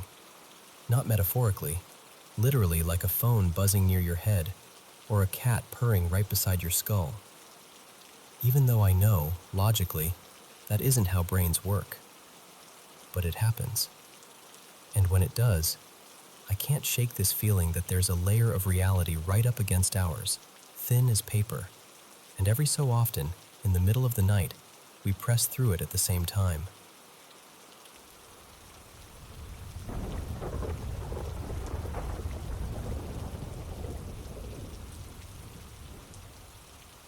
So, let me tell you about my youngest daughter. I've adopted 3 kids, and my littlest, her name's Mila, has a pretty significant disability. She turns 2 this February. Physically, she can't do much on her own, and she doesn't speak with words, but honestly, she's got this huge, sparkling personality. Like, she loves people, she lives for attention, and she's hilarious in this very mischievous way. She'll babble at full volume on the train like she's hosting a talk show, and if her brothers get too close, she'll absolutely go for their hair like, "Come here, you." She's just so her. And I'm a big disability advocate, so I've never been the kind of parent who sits around praying for a miracle fix. I don't love the whole cure narrative. If Mila learns new things, wonderful. If she doesn't, she is still, completely, already perfect to me. But here's where it gets strange. People started telling me they'd had dreams about her, and in these dreams, she was moving, like mobile. At first, I brushed it off. I tried to be practical about it, you know? Brains do that. People dream in symbols. Some folks haven't spent much time around disabled kids, and maybe their mind is just trying to file it somewhere. Plus, I used to work as a personal assistant for a woman who was quadriplegic, and she once told me that people would sometimes casually say, "Oh, I dreamed you were walking," like it was no big deal. So I thought, okay, humans are weird. Dreams are weird. Whatever. Except, it didn't stop. It started getting specific. One night, I was staying over at my partner's place with Mila. He's my partner, Eli, and his apartment is still kind of new, like that clean, sharp, modern kind of place. I put Mila into the little crib we keep there, and she was having a harder time falling asleep than usual. Eventually, she did, but then about an hour later, she woke up crying. So I picked her up and rocked her against my chest, just swaying and whispering to her, doing that tired parent thing where you're barely awake, but you'd still do anything to make them feel safe. She settled. She fell asleep again. After that, Eli and I were sitting there, quietly talking, and we joked, half laughing, half whispering. Maybe she was annoyed we weren't asleep yet, like she was thinking, "Excuse me? I'm trying to get into your dreams. Chop, chop." We laughed. It was cute. And then the next day my friend texted me. She said, "This is going to sound insane, but I had a dream about Mila." And I was like, "Okay, sure, join the club." But then she said, "In the dream, Mila asked if she could borrow my body for a little while. Like she wanted to see what it feels like to be her." And listen, this friend Renee is not dramatic. She's not woo-woo. She doesn't send texts like that. So I immediately sat up. Renee told me that in the dream, she became Mila. Not like watching her. Not like a normal dream where you're observing. She said she was inside Mila's body, looking out through her eyes. And then she started describing what she saw. Not vague stuff. Not a room or a house. She described details, tiny, dumb details that made my stomach go cold. She described the balcony railing, matte black with green-tinted glass panels. She described the angles of the living room where the light fell, the layout, all from a low perspective, from Mila's perspective. Here's the thing. Renee has never been to Eli's apartment, not once. She's never even seen photos. She didn't know we'd stayed over. She didn't even know there was a crib there. But she described it like she'd been standing in that space, looking around, like she knew it. And then she said, "And you came and picked me up." That's when I stopped being able to shrug it off. Because after that, it kept happening. It's not just my close friends. Random coworkers have stopped me in the hallway at work, people I barely talk to, and they'll say, "I dreamed of your little one." And then they'll laugh awkwardly, like they're embarrassed. And then they'll add, "She was so naughty in the dream." Always that word, naughty, cheeky, mischievous. And in the dreams, she's always moving in some way, rolling, crawling, scooting, standing, trying to at least. Not as some sad, "look, she's fixed" kind of thing, but like she's using it for comedy. Like mobility in the dream is just another tool in her little prank kit. And I started noticing something else. Mila wakes up when I wake up. I can wake in the middle of the night and try to stay totally still, eyes closed, not moving a muscle. Because I'm curious, right? I'm testing it. And every single time, within 10 minutes, she stirs. Then she wakes. Like she knows. Like she's been with me wherever I just went. Then today, this part made me laugh and kind of choke up at the same time. I had a dream of her rolling across the floor, just zooming around like she owned the place. And when I woke up, my oldest son was already awake, and he looked at me and went, completely serious, "Mom, I dreamed Mila was rolling." Like it was the most normal thing in the world. Like he was just reporting the weather. Sometimes the dreams aren't even about movement. Sometimes it's her attitude. Like in one dream, we were on the metro and she was proudly declaring, so smug, "I'm the prettiest girl on this train." Even though she wasn't sitting upright the way people expect. Like she was basically telling the whole world, "Yeah? And?" In another dream, she was trying to grab my partner's camera gear. Eli's a filmmaker, and in the dream she kept insisting she needed to carry his lenses, like she was his tiny assistant, bossing everyone around. And then there's this last weird layer that I still can't make sense of. People in our neighborhood, parents at the playground, sometimes casually say things that imply they know my boys have a sister. Not in a creepy way, just familiar. Like they'll say, "Oh, how's their little sister?" Or, "Are you bringing the baby girl out later?" Even though I've never met them, and Mila hasn't been there, and I've never introduced her or even mentioned her. And I'll just stand there, smiling politely, while my brain quietly goes, "How do you know she exists?" So yeah, that's my life lately. I don't know if she's just unforgettable, and people's brains are doing that human thing where they fill in the blanks. I don't know if it's coincidence stacked on coincidence stacked on coincidence. But sometimes, late at night, when I wake up and feel the world go still, and then, a few minutes later, I hear her stir, I can't help but wonder, is my little Mila somehow slipping into people's dreams? And if she is, I mean, of course she's being cheeky in there too.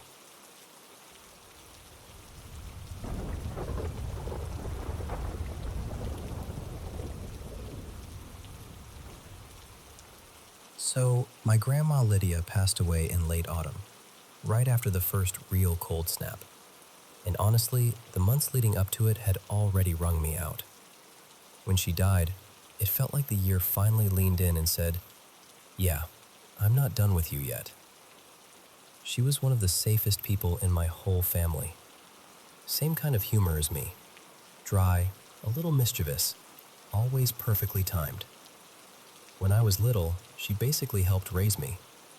If I scraped my knee, she appeared like magic with a tissue. If I was bored, she'd make up some tiny job for me so I felt important. She lived with my parents too, so she wasn't a holiday-only grandma. She was daily life. And she died there, in their home, in the place where she'd stirred soup and watched TV too loudly and laughed at her own jokes. She'd been sick for a long time. Dialysis, all those appointments, the slow grind of it. Over the years, she shrank down so much that it stopped looking like her. The last stretch of time, she was so thin it made something inside me feel angry at the universe. Like, how dare it take a person and turn them into that? And then, the dreams started. What's strange is that before she died, if she showed up in my dreams, it was usually unsettling. She'd look fragile, grim, too thin, like my mind couldn't stop replaying what illness did to her. But after she died, I had a couple dreams where she looked like the version I grew up with. Fuller cheeks, bright eyes, that familiar, "I know something you don't" smile. Like she'd stepped out of an old photo and into my sleep. But the dream that really stayed with me, like it left fingerprints, was this one. I'm at a train station with my dad and my uncle Tomas, my dad's brother. The place has that echoey station sound, even though it's not loud, like everything is padded with sunlight. And then I see her. Grandma Lydia walks in like she belongs there, like she's done this 1,000 times. And she's plump again. Not just healthier, she looks warmly alive, the way she did when I was a kid. Which is funny because in real life she barely traveled anywhere. She wasn't the kind of person who carried a suitcase for fun. But in the dream, she has a ticket. Not tucked away like she's unsure. She's holding it like, of course I have a ticket. She knows exactly what train she's getting on, like someone who checked the schedule yesterday and doesn't need help. Still, we help her, because that's what you do. My dad and uncle and I walk her toward the platform. And there's this calm, steady feeling in me, like even the air is telling me, this is how it's supposed to go. We get on the train with her to find her seat. Her seat number is 419. And when we find it, it's ridiculous. The space is so narrow it's almost comical, like the seat was made for someone who's the width of a book. Any normal part of your brain would go, no human can sit there. But in the dream, we all just understand. We understand that it works now because she isn't bound by the same rules. And here's the part that makes me laugh even now. In the middle of all this, my brain kicks in with this very me thought. Like, this is so intense. Science can't prove any of this. Which is extra ridiculous because I'm the kind of person who'd normally cling to evidence. I've got a biology degree. My whole life is built around what can be measured and replicated. And suddenly I become a little lucid, like I'm half awake inside the dream. I actually say it out loud to her, something like, this is wild. I can't prove this to anyone. And Grandma Lydia laughs too. She gives me this look, like she's amused by how hard I'm trying to make it make sense. And she says, so simply, yeah, it's true. Then everything softens. I remember suitcases, one light blue, another a warm yellow, like someone packed her gently, lovingly, the way you pack a child for a trip. And in the dream, I just know my mom packed them, the same way in real life we put a few things with her when she was buried. Small comforts, symbolic things you want someone to have, even if you don't fully know why. The train itself looks old, brown wood, kind of worn in, like it's been doing this route forever. The seats are in rows of 3. The corridor is wide and yellow, almost glowing. There are little soft lights everywhere, blurry and warm, like the world is filmed through tears. Not sad tears, just that shimmering kind, the kind you get when something is tender and final at the same time.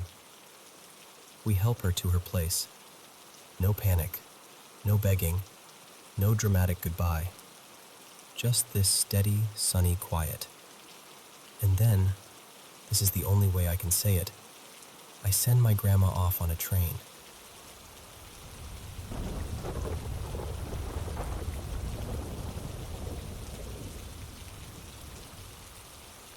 So, let me set the scene for you. My partner Evan and I live on the 3rd floor of this old apartment building.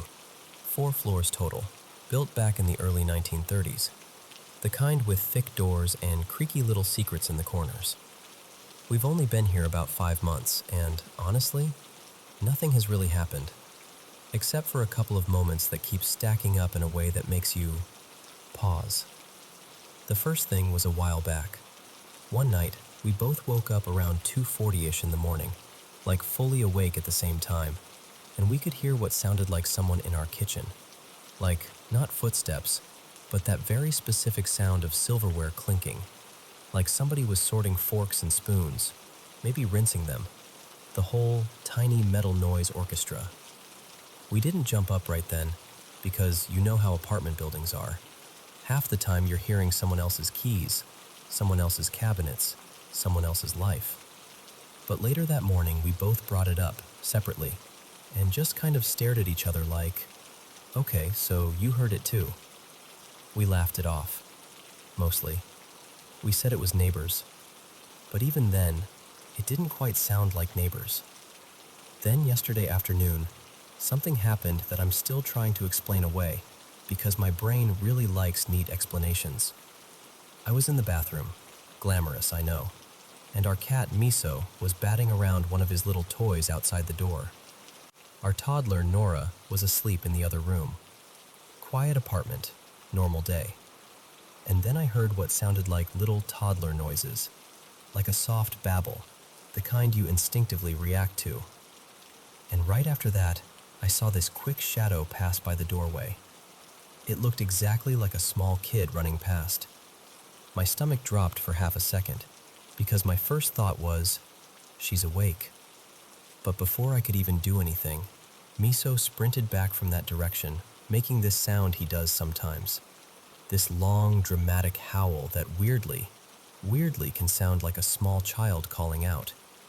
I told myself, okay, cat shadow, cat noise, you're fine. It wasn't a perfect fit.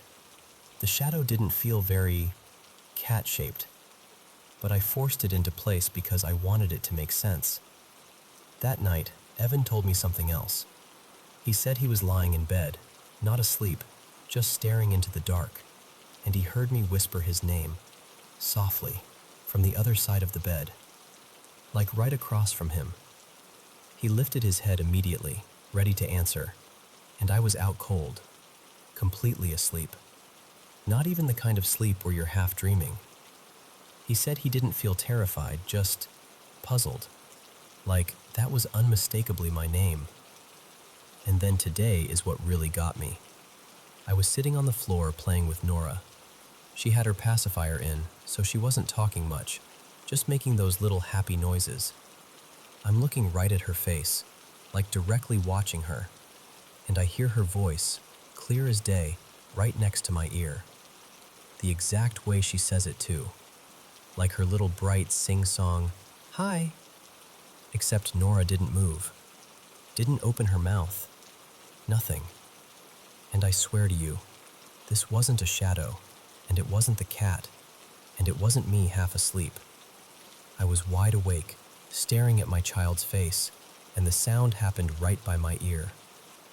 So I tell Evan, and he goes quiet for a second. And then he says, super casually, like he's mentioning the weather, "You know, they told us about the kid who died on the stairs between the 3rd and 4th floor."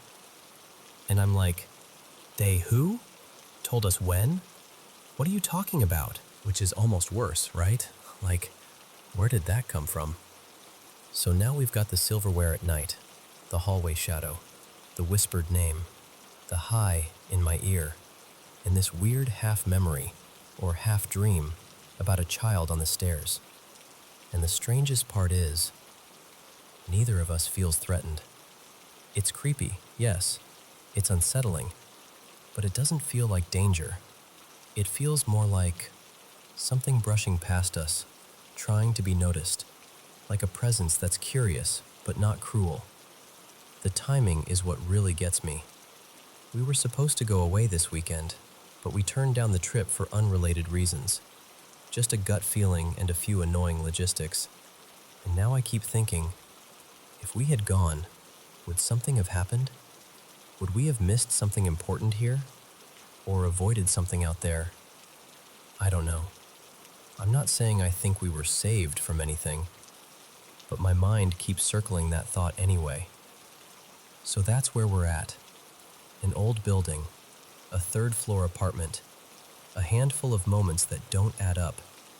And honestly, I'm just sitting with it, trying to figure out what you do when your home starts feeling like it's quietly telling you a story you didn't ask to hear.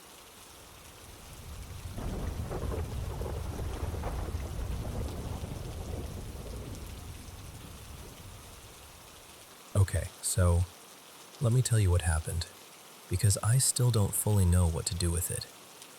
A couple nights ago, 3 of the 5 ceiling lights in my room just died at the exact same time. No warning. I flipped the switch a few times, checked the obvious stuff. Nothing. For 2 days, those 3 bulbs stayed completely dark, like they were just done with me.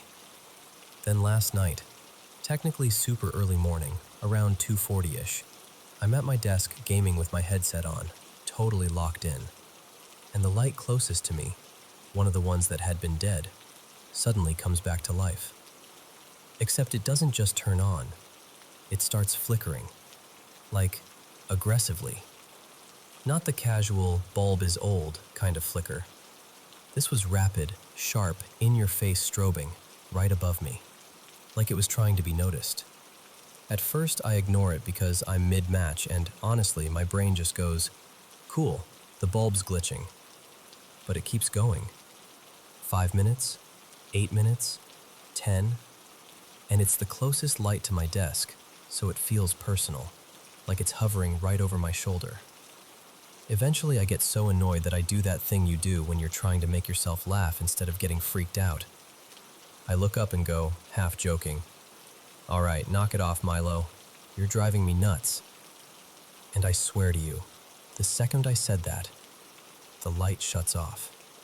Just instantly. Like it heard me. Like it was waiting for that exact moment. I just sat there blinking at the ceiling like, no way. And then I laughed, because my brain didn't want to accept what it looked like. It felt like a ridiculous coincidence, the kind you tell your friends and everyone goes, "Sure, buddy." But then curiosity got me. That little voice in my head went, "Okay, what if you test it?" So I said out loud, "Okay, if someone's messing with me, or if this is anything at all, let's do a yes-no thing."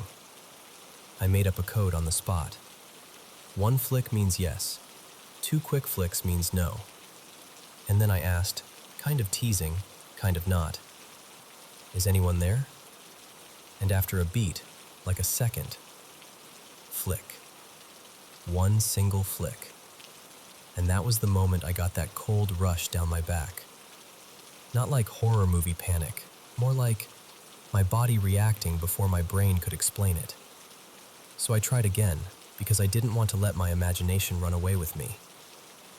"All right, are you a ghost?" Same code. 1 flick for yes, 2 for no. A pause. Flick. 1.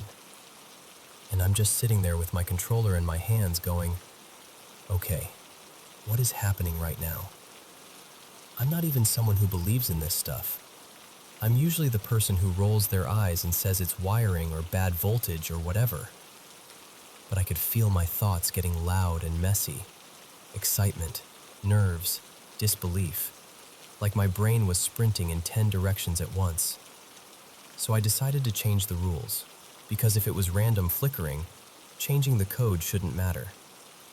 I said, "New code. Yes is 3 quick flicks. No is 1 flick."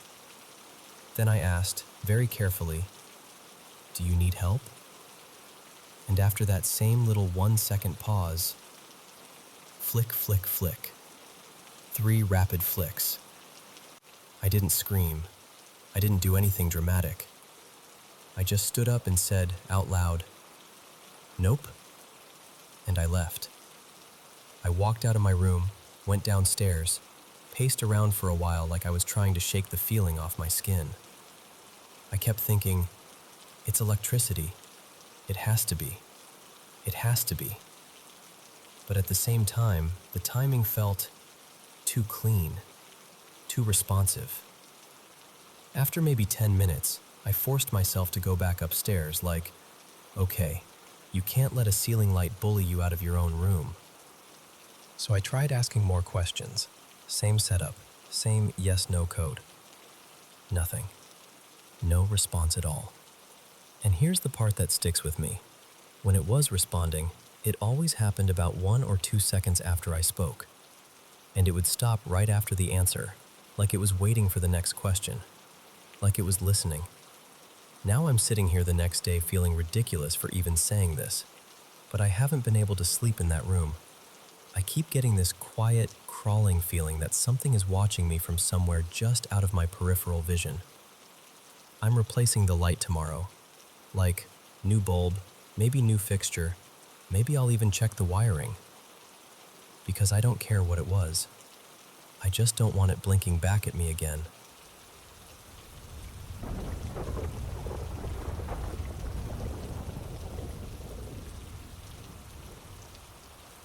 Hey, so there's something I've been thinking about again today, and I figured I'd just tell you the way I'd tell a friend. A while back, I had an experience in my own house that I actually photographed. I even sent some of the pictures to my family at the time, and I'm not going to lie, a couple of them were pretty gruesome looking.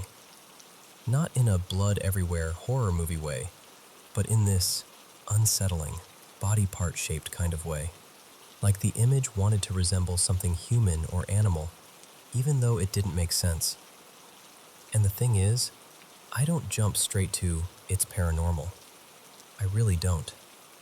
When I look at photos like that, my brain immediately starts making the boring list.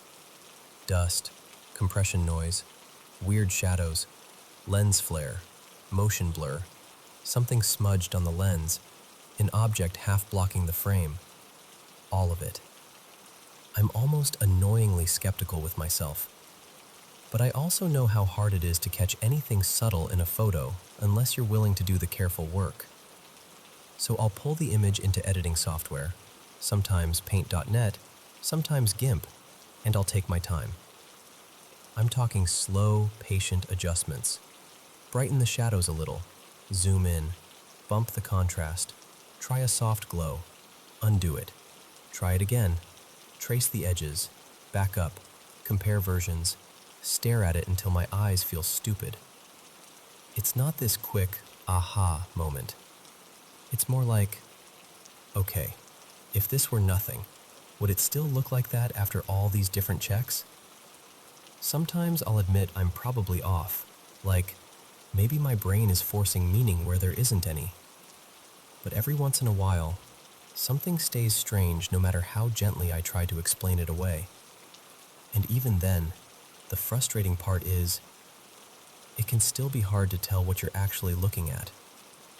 That's kind of why I stopped sharing things publicly, because a few years ago, this is the part that still sticks with me. I posted some photos from a trip to the Crescent Hollow Hotel. It's one of those old places with a reputation, you know? Beautiful, historic, and everybody has a story about it. I caught a couple of anomalies in the pictures, nothing that screamed ghost to anyone else apparently, and I shared them on a paranormal forum. And I got wrecked. Not just disagreement either. People were mean. Like, personal mean. The kind of backlash that makes you feel embarrassed for even being curious. So after that, I mostly kept things to myself. But there's one sequence I still go back to. The last photos I took there were in the basement, down where the air feels heavier and every little sound seems too loud. I wasn't even trying to be dramatic. I just had my camera on and snapped a quick burst, basically a frame-by-frame sequence. I remember thinking, if anything weird happens, at least I'll have something to review later. And later, after I got home, after I stopped second-guessing myself long enough to sit down and actually look, I ran those frames through my usual process. Same routine. Brighten, zoom, compare, undo, redo. Try to prove to myself it's nothing.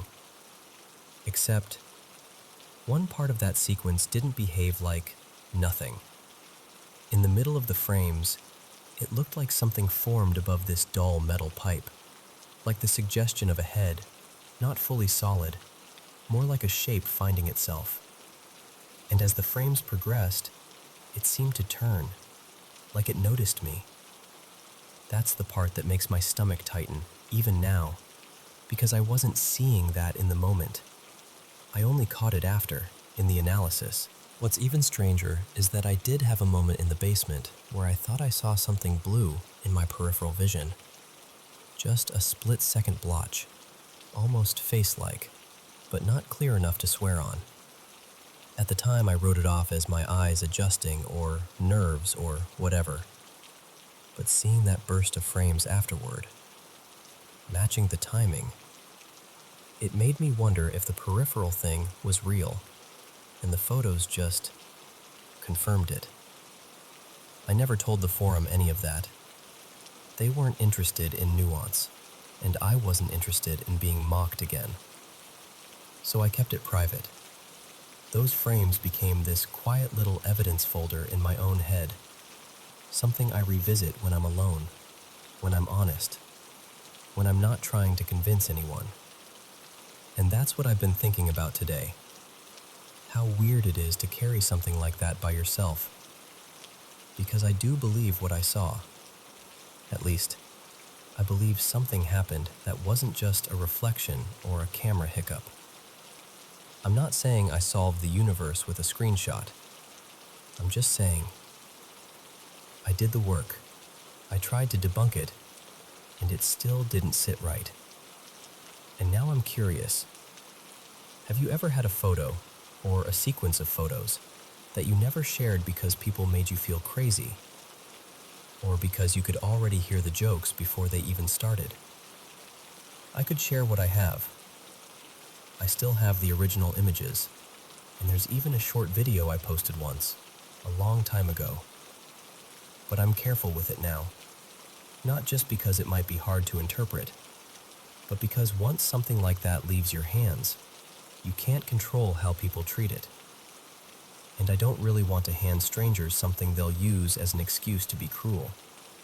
So, yeah, that's where I'm at. Just sitting here, thinking about those frames in the dark, and how sometimes the loneliest part isn't what you witnessed. It's what happens when no one believes you long enough to even look with you.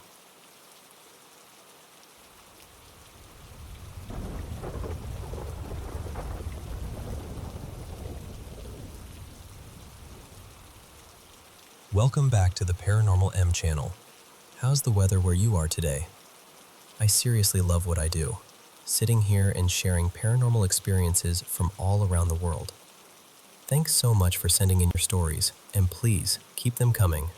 Don't forget to subscribe and turn on notifications so you don't miss our latest videos.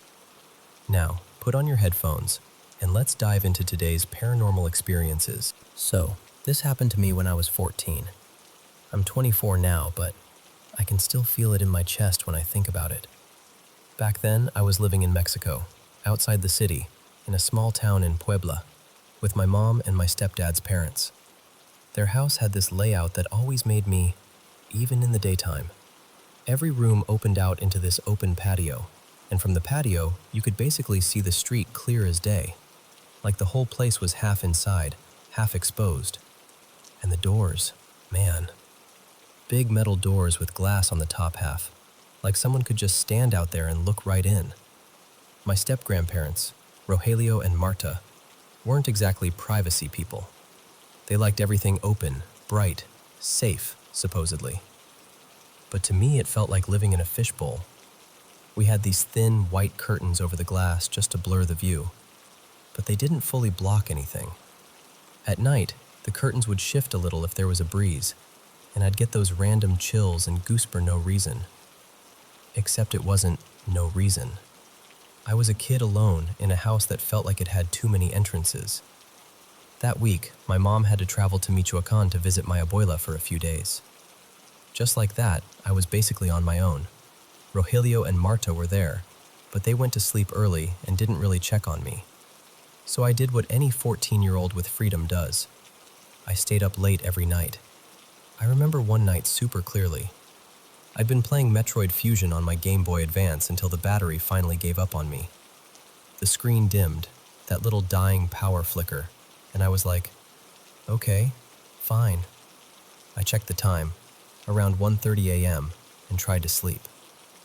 I must have been out for a while because the next thing I remember is jolting awake in this gross, cold sweat. Not like a normal bad dream wake up.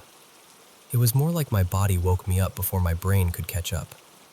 My heart was pounding, and I had this heavy, prickly feeling on my skin, like the air had changed. I was lying face down, right near the door. And I don't know why, call it instinct, call it fear, but I lifted my head and looked toward the glass part at the top. And that's when I saw it. There was a face pressed up against the glass from the outside. Pale, like too pale. It looked almost feminine, but not in a comforting way. More like a mask someone forgot how to wear properly. The curtain softened the outline, but I could still make out features. And the eyes, those were the worst part. Yellow. Not like brown in the dark, not like streetlight reflection. Yellow and weirdly bright, like they had their own little glow. Beside the face, I saw fingertips. Just the tips, curled near the glass, with long, dark nails. Too long. And what messed with me was that I couldn't see the hands. Like the fingers didn't connect to anything. Like they were just there. I froze. I didn't scream, didn't move. I just stared, trying to convince myself my eyes were lying. I remember thinking, if I close my eyes, it'll be gone. It has to be.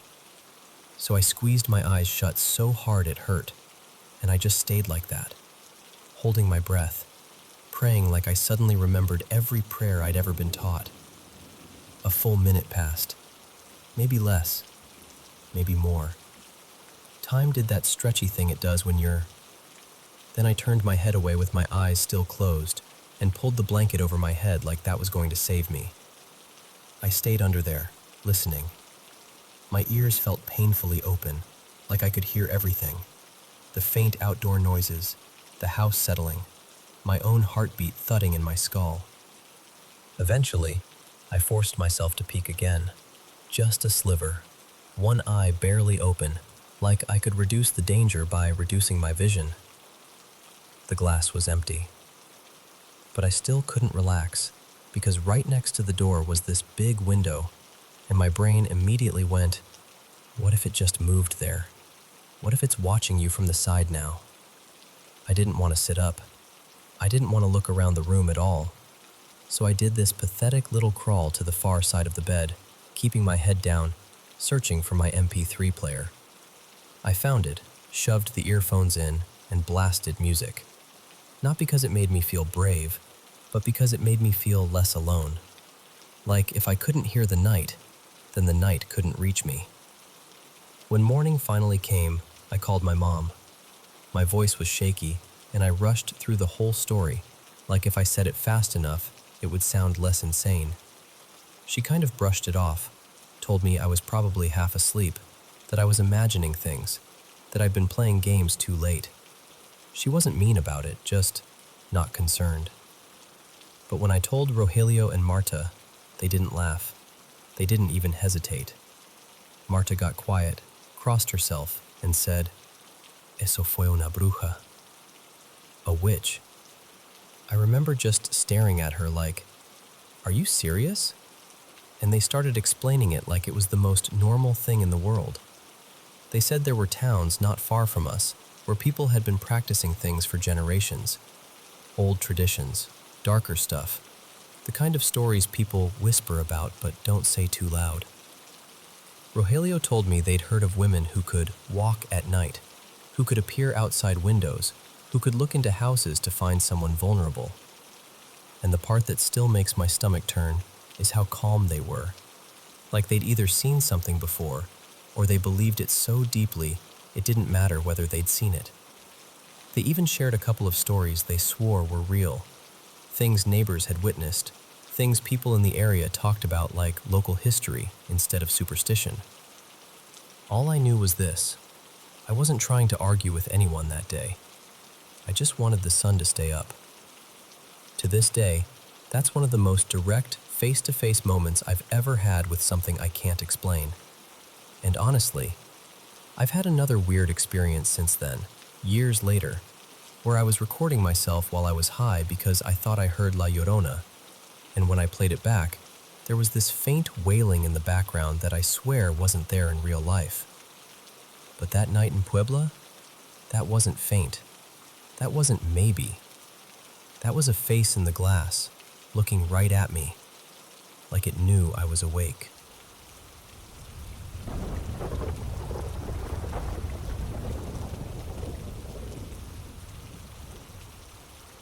So, this is one of those memories that'll randomly tap me on the shoulder years later, like, hey, remember me? I'd actually forgotten about it for a long time, until I saw someone online asking for real-life moments that left you with that uncomfortable little feeling of, okay, I can't fully explain that. This happened a while back, years ago now, when I took a train out to visit a buddy in western New York. And of course, the exact moment my train pulled out, the weather decided to go full dramatic.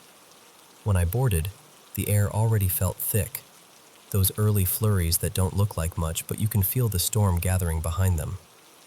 By the time we rolled into Erie, Pennsylvania, it was like the whole Northeast was getting swallowed.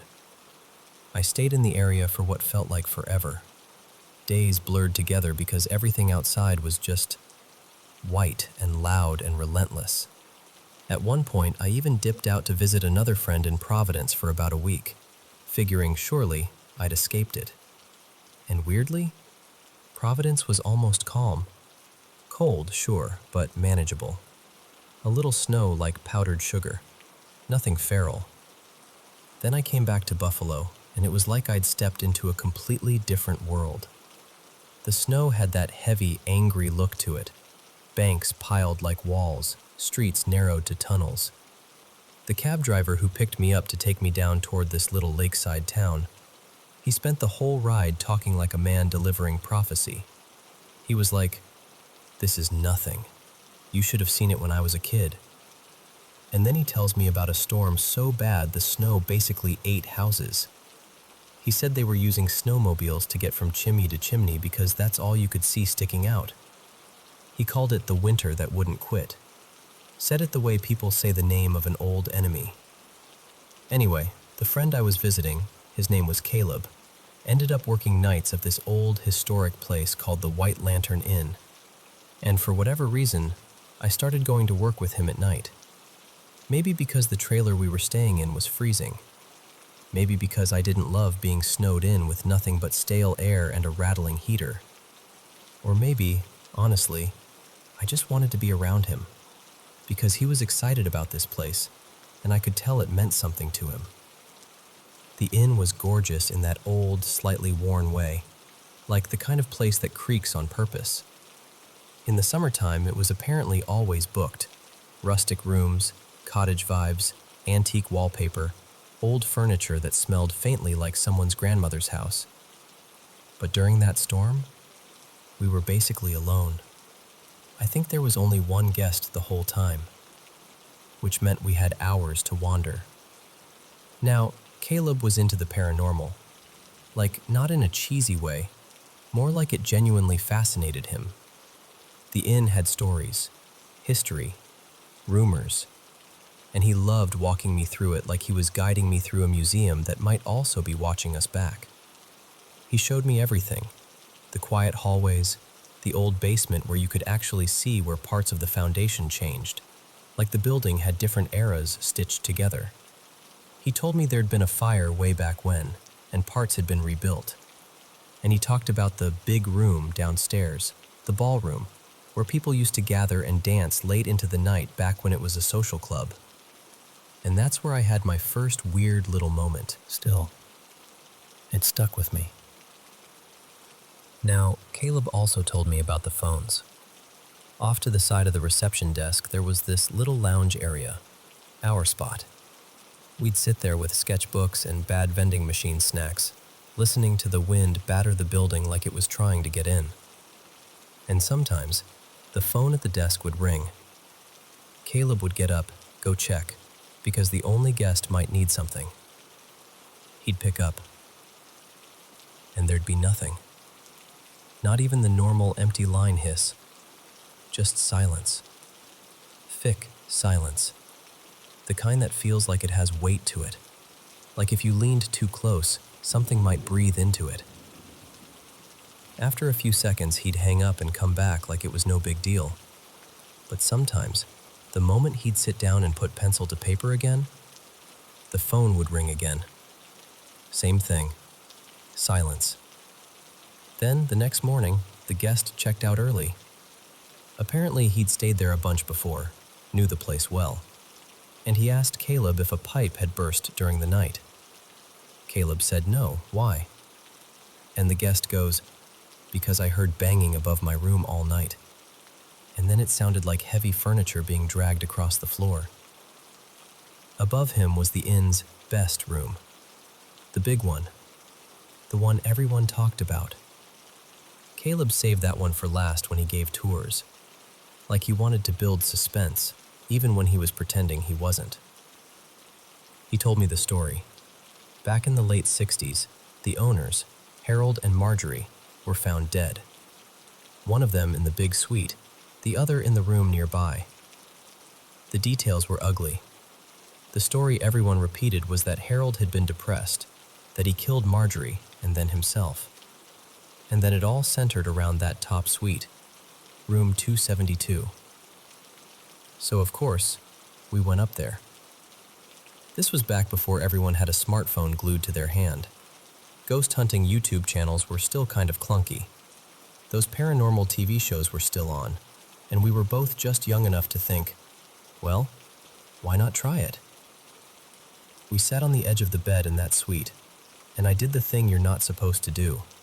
I started provoking, asking questions, getting sarcastic, trying to sound braver than I felt. I had this little handheld gadget, more like a mini computer than a phone, and I tried recording, but it didn't pick up anything useful. But while we sat there, I caught this faint smell of smoke, like a whisper of it. And again, my brain immediately went, okay, heating system, old building, dust, don't be dramatic. Except Caleb had told me people sometimes reported smelling Harold's cigars. Then the chandelier moved. And I don't mean the tiny sway you get from a draft. It started swinging like somebody had put a hand on it and pushed from one side. Not wild, nothing Hollywood, but purposeful, rhythmic. Enough that we both stopped talking at the exact same time and just stared. Now, to be fair, there were train tracks not too far away, and I remember thinking, maybe a train just rolled by. Vibrations, old building, physics. I can't swear a train didn't contribute. But I also don't remember hearing a train. And the swing didn't feel random. It felt directed. We left the room a little quieter after that. And then there was one last thing. This part is harder to explain because it's not some big dramatic event. It's more like a moment that sits under your skin. The room was freezing. I'd gone from hot car to brutal cold to warm lobby to cold room, all bundled in a coat and hoodie and everything. So when I finally peeled those layers off and stepped into the shower, the heat felt almost unreal, like it didn't belong to me. And I swear to you, while I stood there with my eyes closed, letting the steam hit my face, I felt something like fingernails, lightly, gently, drag down one side of my back. Not scratching, not painful, just there, like the softest tracing from shoulder to mid-back, slow enough that my whole body went still. I snapped around, heart slamming, shampoo half in my hand like that was going to save me. Nothing. Just steam. Just the old tile. Just the sound of water hitting the tub. And I stayed frozen for a long minute, trying to talk myself into a normal explanation. Cold to hot temperature shock. Nerves. Hair shifting on my skin. Anything. But I also remember, very clearly, that feeling of being watched. Like the room had an audience, and I'd just become aware of it. After that, I didn't feel comfortable being alone in that place the same way again. Not terrified, just respectful. Like, Okay, I hear you. I don't know what you are, but I hear you. Years later, the inn changed hands a bunch. Some owners leaned into the haunted reputation, others tried to scrub it clean. Caleb eventually quit, and life did that thing where friendships drift if you don't fight for them. We lost track. I remember seeing a headline not too long ago. Locals stepping in to save the inn, keep it from staying shuttered. And when I read it, that whole week came rushing back. The endless snow, the ringing phone, the silent line, the chandelier swinging like a slow warning, and that strange, careful touch down my back in a room that was supposed to be empty.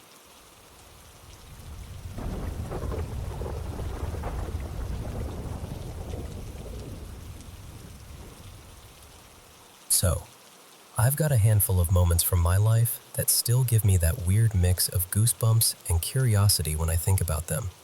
And I'm not saying I know they were ghosts. I just know what I saw and how it felt. The first one happened when my older brother and I were little, around 8 and 10, I think. It was one of those family get-togethers, like a birthday, where there are too many coats by the door and adults laughing in the other room. Back then we shared a room, and we had this bunk bed, 2 levels, like a little wooden tower. One night, we were sitting up on the top bunk, just whispering and messing around the way kids do when they're not asleep yet. And then, we both saw him, a tall man, dressed completely in black. Not messy black either, like a proper suit. And on his head was this old-fashioned, tall black hat. He wasn't blurry or misty like in movies. He looked real, quiet, still, just there. I remember my brother grabbing my arm, and the second our brains caught up to what our eyes were seeing, we both started screaming. Like full, panicked screaming. We scrambled down the ladder, sprinted into the living room where our parents and relatives were, and we were crying so hard we couldn't even explain what was wrong at first. My mom kept trying to calm us down, asking, "What happened? What happened?" And we were just gasping and sobbing. Eventually we got it out. There was a man, upstairs, in our room. He had a hat. He was all black. Nobody believed us. Not really. They did that adult thing where they try to be comforting, but you can tell they've already decided it's imagination. But then, later that same day, we were in the living room, and my brother and I were near this cabinet with glass doors, right beside the TV. And behind the glass, sitting inside like it belonged there, was a hat. That same tall, black, old-timey hat. We froze. I swear my stomach dropped like it was on a roller coaster. We called my mom over, and she got that serious look, like, "Okay, wait." She told us she wanted my dad to come see it. When my dad looked, he went really quiet. And then he said something like, "That was my grandfather's hat." Apparently, his grandfather, Elias, wore it when he got married. That's why the outfit made sense too. The black suit, the formal look. Like he'd stepped out of an old photograph and into our room for a few seconds. After that, we didn't talk about it much. Sometimes it turns into a joke, like, "Don't forget Elias is watching," or whatever. But honestly, it still bothers me a little. Not in a horror movie way, more in this unfinished feeling. Like I'll never know why he was there, or even if it was him, or just something that looked like him. The second story is about a dog, my mom's first dog, from before I was born. She had him years earlier and loved him like crazy, and when he died, it really messed her up. Eventually, she got another dog later on, Nova, and that's the dog I grew up with. But when I was little, my mom started noticing something. I kept going out into the hallway in the middle of the night. Not like sleepwalking, more like I was visiting. And she'd ask, "Why are you always standing out there?" And I told her, super casually, like it was the most normal thing in the world. Because the dog is there. My mom was confused. What dog? And I said, Milo. After a minute, she said, kind of softly, okay, if he's there, maybe we should be kind. So she gave me a little treat, like a cookie, and told me, put it out for him. And I did. I went into the hallway like I always did, knelt down, and placed it near where I saw him, like you would for a real dog waiting patiently. And the next morning, it was gone. That part still messes with me. This went on for a couple weeks, me going into the hallway, my mom giving me little treats, me putting them down, and every time they disappeared by morning. Not always instantly, just gone when we woke up. Then one night I stopped going out there. I don't even remember why. I just didn't. And after that, I never saw the dog again.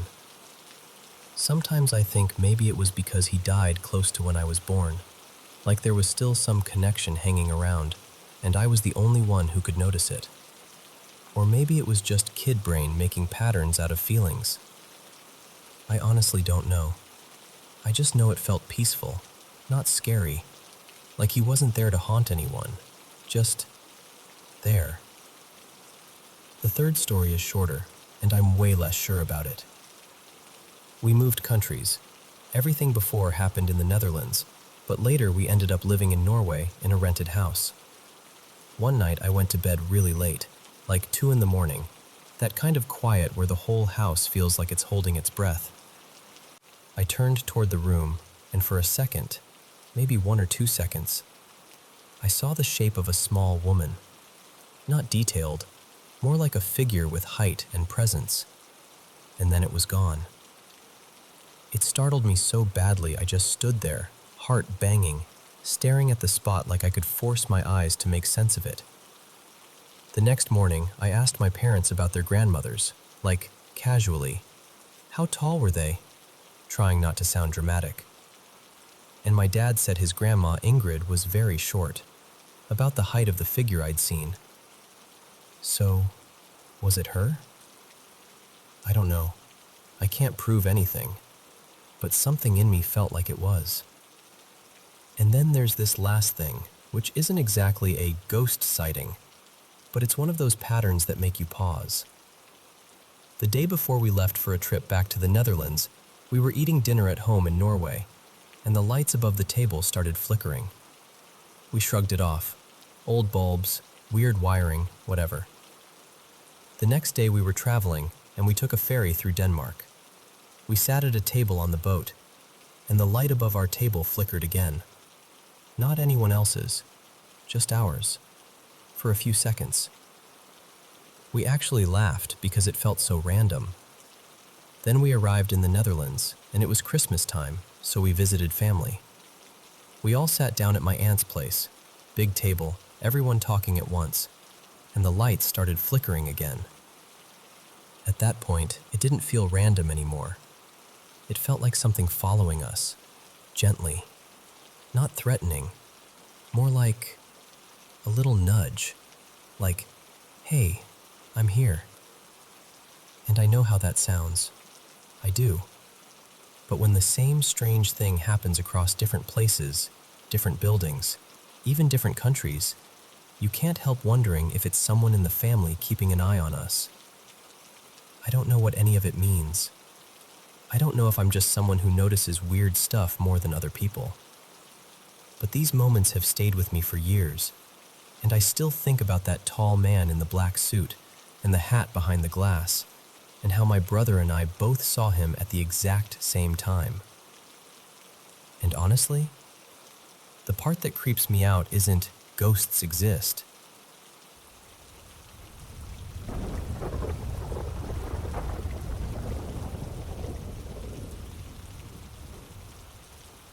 Alright, so let me tell you about this place, because even now, thinking about it gives me that little chill in the back of my neck. There's this mansion called Rosegate House, And it's old, like really old. Not abandoned in the middle of nowhere old, though. It sits in this quiet neighborhood just outside the city, tucked behind tall hedges and iron gates, so it feels private without being totally cut off from the world. My dad, well, in this version I'll call him Marco, has been working there as the caretaker for, I don't know, 12, maybe 13 years now. The owners are insanely wealthy, but they only show up for part of the summer. Like they'll sweep in for a few weeks, throw a couple fancy parties, and then disappear again, leaving the whole place quiet and echoing. Most of the year, it's basically just Marco in this giant house. He has this small apartment attached to the property where he sleeps. There are gardeners and cleaners too, but in the colder months, they only come by during the day, and not even every day, just enough to keep the place from going completely still. And here's where it gets weird. Because from the very beginning, Marco wasn't alone there. Not really. Me, let's say my name is Elena, and my mom, Sophia. We both noticed it too whenever we visited. There were footsteps when nobody was upstairs. Soft at first, like someone pacing slowly, then sometimes heavier, like someone in boots crossing a hallway. Doors would be closed 1 minute and cracked open the next. Cabinets too, just slightly ajar, like someone had been looking for something and forgot to shut them. One time, Sophia and Marco swore they saw the lid of this old stone well outside swing open on its own. And that thing was heavy, like you had to use both hands and really pull. There's no breeze strong enough to do that. But the moment that always sticks with me, we were outside in the garden, me, Sophia, and my little brother Nico. It was getting dark, and we were walking toward the light switch on the side of the house, and I remember thinking, okay, it's going to be pitch black in a second. And then, right as we're about to reach the switch, the garden lights flick on by themselves. Like the house just decided, don't worry, I've got it. And we all froze. We just stared at each other like, did that really just happen? Now, my mom has always been the kind of person who trusts her gut about things like this.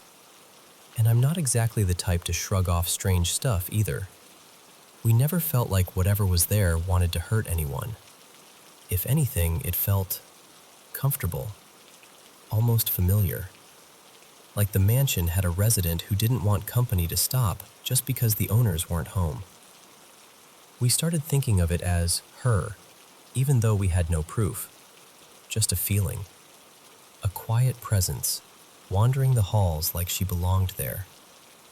And honestly, it never felt threatening. More like curious or lonely. Like she was simply living her usual life in a house that refused to forget her. But then there was that night. Marco called it the only time the place ever felt truly wrong. It was late, after midnight, and he was awake in bed scrolling on his phone when this bright, harsh light flashes through the window. Not like moonlight, not soft. This was sharp, like headlights. So he moves fast, because it's literally his job. He goes to the door, swings it open, ready to shout. And instead, he sees something in the garden. Not a person. A shape. Tall. Too tall. And black in a way that didn't look like clothing. It looked like the absence of light. Like a figure that was darker than the night around it. And it wasn't standing still. It was walking, slowly, deliberately, toward one of the big trees near the edge of the property. Marco said his whole body went cold. Like his brain couldn't even decide what it was seeing, but his instincts were screaming, "Nope, get out." He didn't stay to investigate. He bolted, actually bolted, and called my mom in a panic. Sophia told me later she picked up the phone and immediately knew something was wrong, just by the sound of his breathing. He didn't even sleep there that night. He left the mansion, drove straight home, and locked the doors like he was running from something that might follow. The next day, he was still shaken. Sophia went with him back to Rosegate House because he couldn't stand the idea of going alone. And outside near the garden path, where there's this strip of pale gravel and smooth pebbled stone, they saw footprints, but not normal ones. Bigger, wider, like the weight of whatever made them pressed down harder than a person should. And the strangest part was right near the gate. The stone looked scorched in patches, like burn marks, dark smears across the ground, as if something hot had been there. For a while, Marco refused to talk about it. I was younger then, and he didn't want to scare me, which, honestly, I appreciate. But Sophia is Sophia. She eventually told me anyway, in that hushed voice like she was sharing a secret she shouldn't be sharing. And she decided to do something about it. Now, we're not a religious family. I'm not even a believer in that sense. But Sophia dug out a couple little crucifixes, nothing fancy. She gave one to Marco to wear and told him to hang the other in his apartment at the mansion. And here's the part that messes with me. After that, things calmed down. Not the harmless stuff. That still happens. Doors still drift open sometimes. Footsteps still echo in empty rooms. Lights still flicker on as if someone's being thoughtful. But that heavy, oppressive feeling, that one night, that thing, it never came back. And I really don't think it was the same presence we'd noticed all those years. The one that still seems to wander the mansion feels peaceful, like she's simply part of the house, like she was there long before we were, and she'll be there long after. So yeah, Rosegate House still has its ghost. But whatever Marco saw in the garden that night, whatever left those burns and those footprints, that was something else entirely.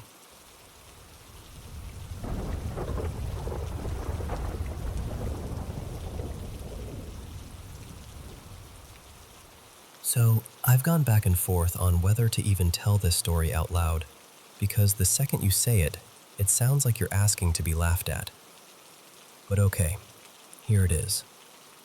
And I'm telling you like I'd tell a friend, sitting across the table, because that's the only way I can get through it. This happened in late September of 2020, back when I was living just outside this little nowhere town, Hickory Ridge, Pennsylvania. The kind of place where people wave even if they don't know you, and the woods are basically part of everyone's backyard. I'd just bought a handful of new trail cams. Not because I'm some hardcore hunter or anything. I've got a small farm, a few head of cattle, and I like knowing what's moving around out there. The weird part is, my old cameras had disappeared. Like, straight up vanished. At the time I figured, well, someone stole them. But then it hit me. I hadn't even told anyone I had them. Not one person. Which made the whole thing feel off. Anyway, one afternoon I load up my ATV and head back into the trees to hang the new cameras. I've got 5 of them. I'm on the last one, snapping the cover shut after putting batteries in, and I swear to you, I hear someone whisper my name. Not once, not twice, 3 times. Fast, like, Eli, Eli, Eli. And I freeze. You know that feeling where your stomach drops, but your brain still tries to make it normal? I'm standing there thinking, okay, maybe it was the wind. Maybe it was a cow. Maybe I'm just tired. I even laugh at myself a little because, come on. 5 days go by. Nothing weird on the footage. A couple deer. A raccoon that looks like it owns the place. Normal. Then one morning I wake up, grab my phone, and it's just exploding. Notifications. Hundreds. I'm talking over 400 alerts from one camera. So I start tapping through them, expecting to see a bear or some kids messing around or something. But the first 15? Empty. Just the same patch of brush. No movement, no animal, no person, nothing. I skip ahead, 100, 200, 300, still nothing. The very last clip is stamped at 4:41 a.m., and it's the same, like the camera was being triggered by air. At that point, I'm thinking maybe moisture got inside, or a spider web is messing with the sensor, so I tell myself I'll check it after chores. I'm out on the farm all day, and by the time I finally head to the woods, it's getting late, like 7:30, 8 p.m., that time where the light starts draining out of everything. I unload the ATV, drive back to the spot, and the second I get there, my heart just sinks. The other 4 cameras are destroyed. Not stolen, not knocked down, destroyed. I mean torn apart like someone had worked on them. Shattered housings, straps ripped, little pieces everywhere. And these weren't cheap. I'm standing there holding broken plastic and tiny screws in my palm, thinking, half angry, half stunned, how does this even happen? And then, this is the part I can't ever explain cleanly. My ATV shuts off. Like the engine just dies.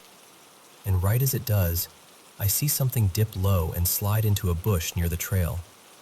Not run, not walk, just sink into it like it belonged there. I call out. Not tough guy yelling, more like that shaky, "Hey, who's there?" you do when you want it to be a person, but you're praying it isn't. Nothing answers. I step around the bush, expecting to see a kid, a neighbor, a trespasser, anything I can put a normal label on. And there's nothing. No footprints, no rustling, just quiet. And right then my phone rings. Unknown number. At first, it's just faint static, like breathing through a radio. Then a couple coughs, wet, ugly coughs. And then a voice that doesn't sound right, distorted, like someone speaking through a cheap speaker underwater. It goes, they, I think it's probably too late now. And then it hangs up. I just stand there with my phone at my ear like an idiot, trying to replay the sentence in my head to make sure I heard it. Because who even says that? What does that mean? At that point, I'm still trying to make it human. Like, okay, someone's messing with me. This is a prank. Not funny, but a prank. So I go home.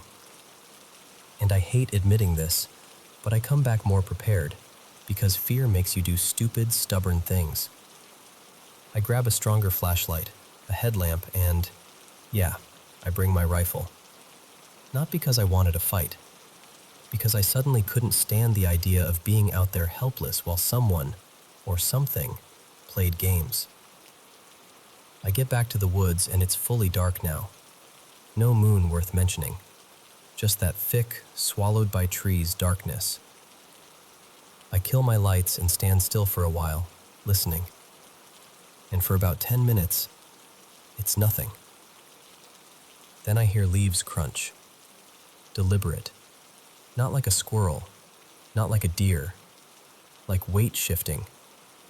I tuck behind a tree and look out, trying to let my eyes adjust. And at first, I see a shape that almost reads as a person, upright, moving careful. And I start to step out because I'm thinking, got you.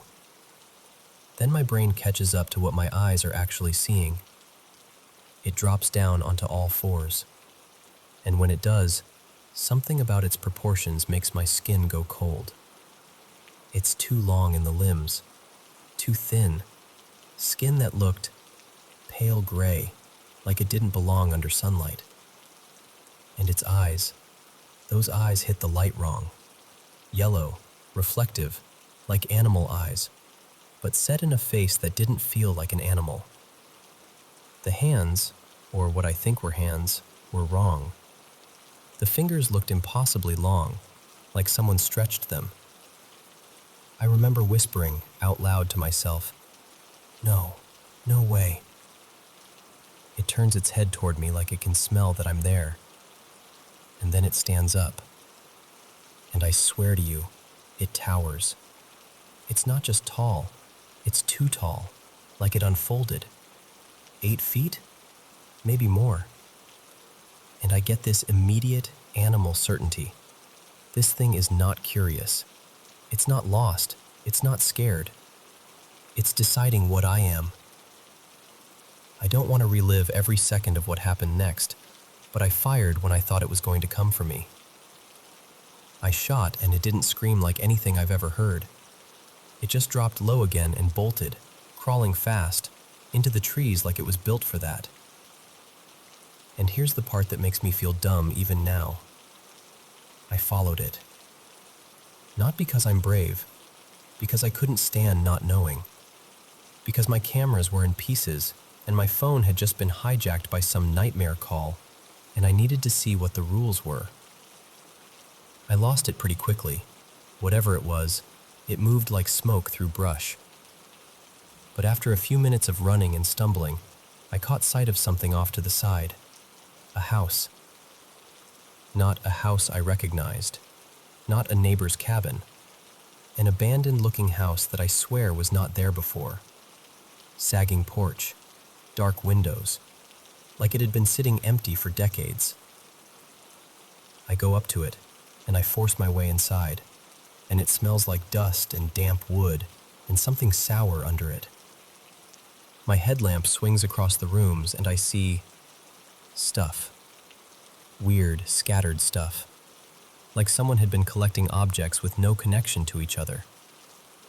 It felt less like a home and more like a nest made out of human leftovers. And then, glass breaks somewhere deeper in the house. Fast footsteps coming down the hall. I snap my rifle up toward the doorway, my whole body shaking, and something moves in the dark like a shadow with weight.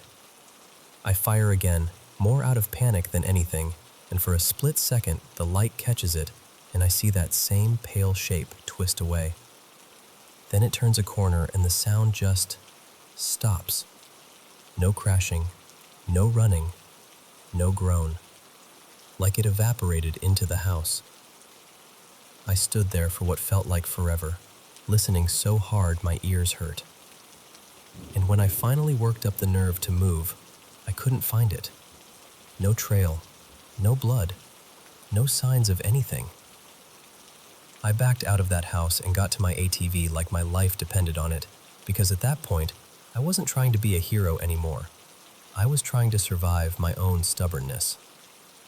I took what was left of my cameras and left the woods that night.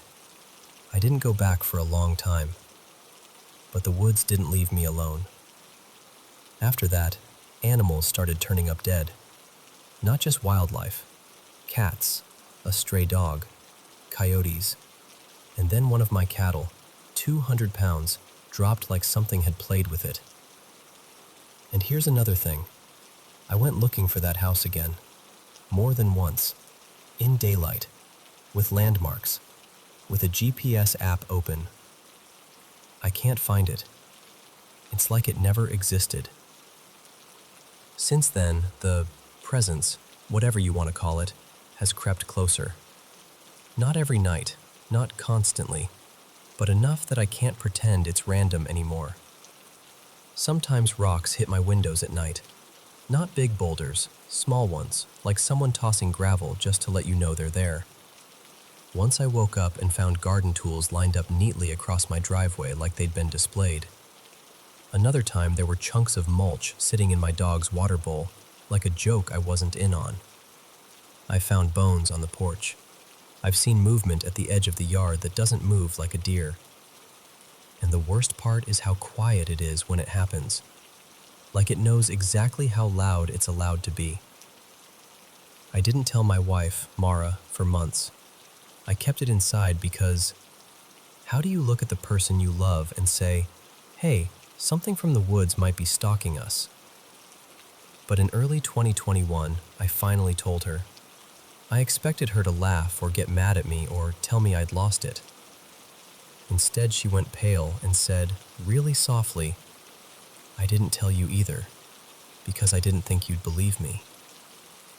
And then she told me that on 3 different nights, while she was making dinner, she felt like someone was staring. She looked up and saw a shape outside the kitchen window, too tall, too still, watching her. Just watching. My most recent encounter was the one that made me realize this isn't just in the woods anymore. It was on my back porch. I woke up to a heavy, dull banging, like someone hitting the door with a piece of meat. Not knocking, not trying the handle, slamming. And then this awful sound, like a head thudding against wood, over and over, slow and angry. I didn't open the door. I didn't even move for a second. I just stood there in the dark, holding my breath, listening to something on the other side of my home act like it owned the night. So, that's it. That's what's been happening. And I know how it sounds. But I'm telling you because I don't know what it is. And I don't know what I'm supposed to do when the thing that started in the woods is now testing the walls of my house.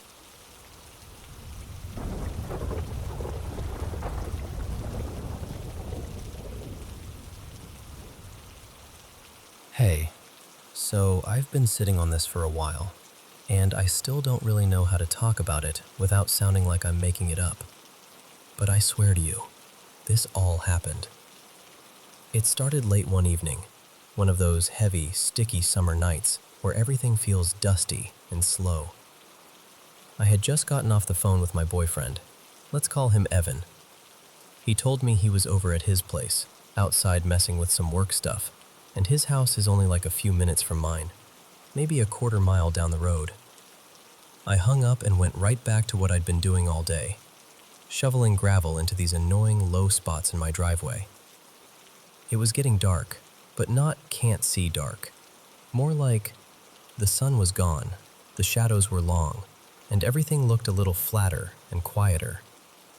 At one point my back was screaming, so I stopped, stretched, wiped the grit off my hands, and just looked down the driveway to catch my breath.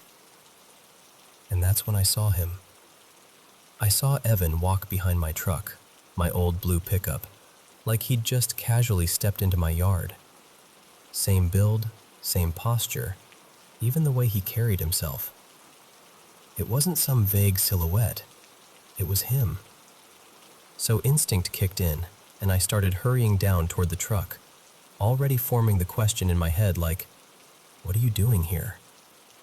But about halfway down the slope, my whole body just stopped, because my brain finally caught up. Evan had told me he was at his house, and I hadn't heard a car, didn't see headlights, didn't see him pull in, nothing. Just, suddenly, there he was. That gut drop feeling hit me so hard I actually felt cold, even in that heat. I froze in the middle of the driveway, staring. I remember thinking, no, that's not possible. And then I did the thing I always do that I hate about myself. I argued with my own instincts. I told myself I was being dramatic. I told myself maybe he'd walked over without telling me. So I forced my feet to move again and went the rest of the way down, keeping my eyes locked on where I'd seen him. And then, like someone just erased him, he was gone. No footsteps, no movement behind the truck, nowhere to duck into, no bushes tall enough to hide a whole person, just empty. And listen, I know what it sounds like.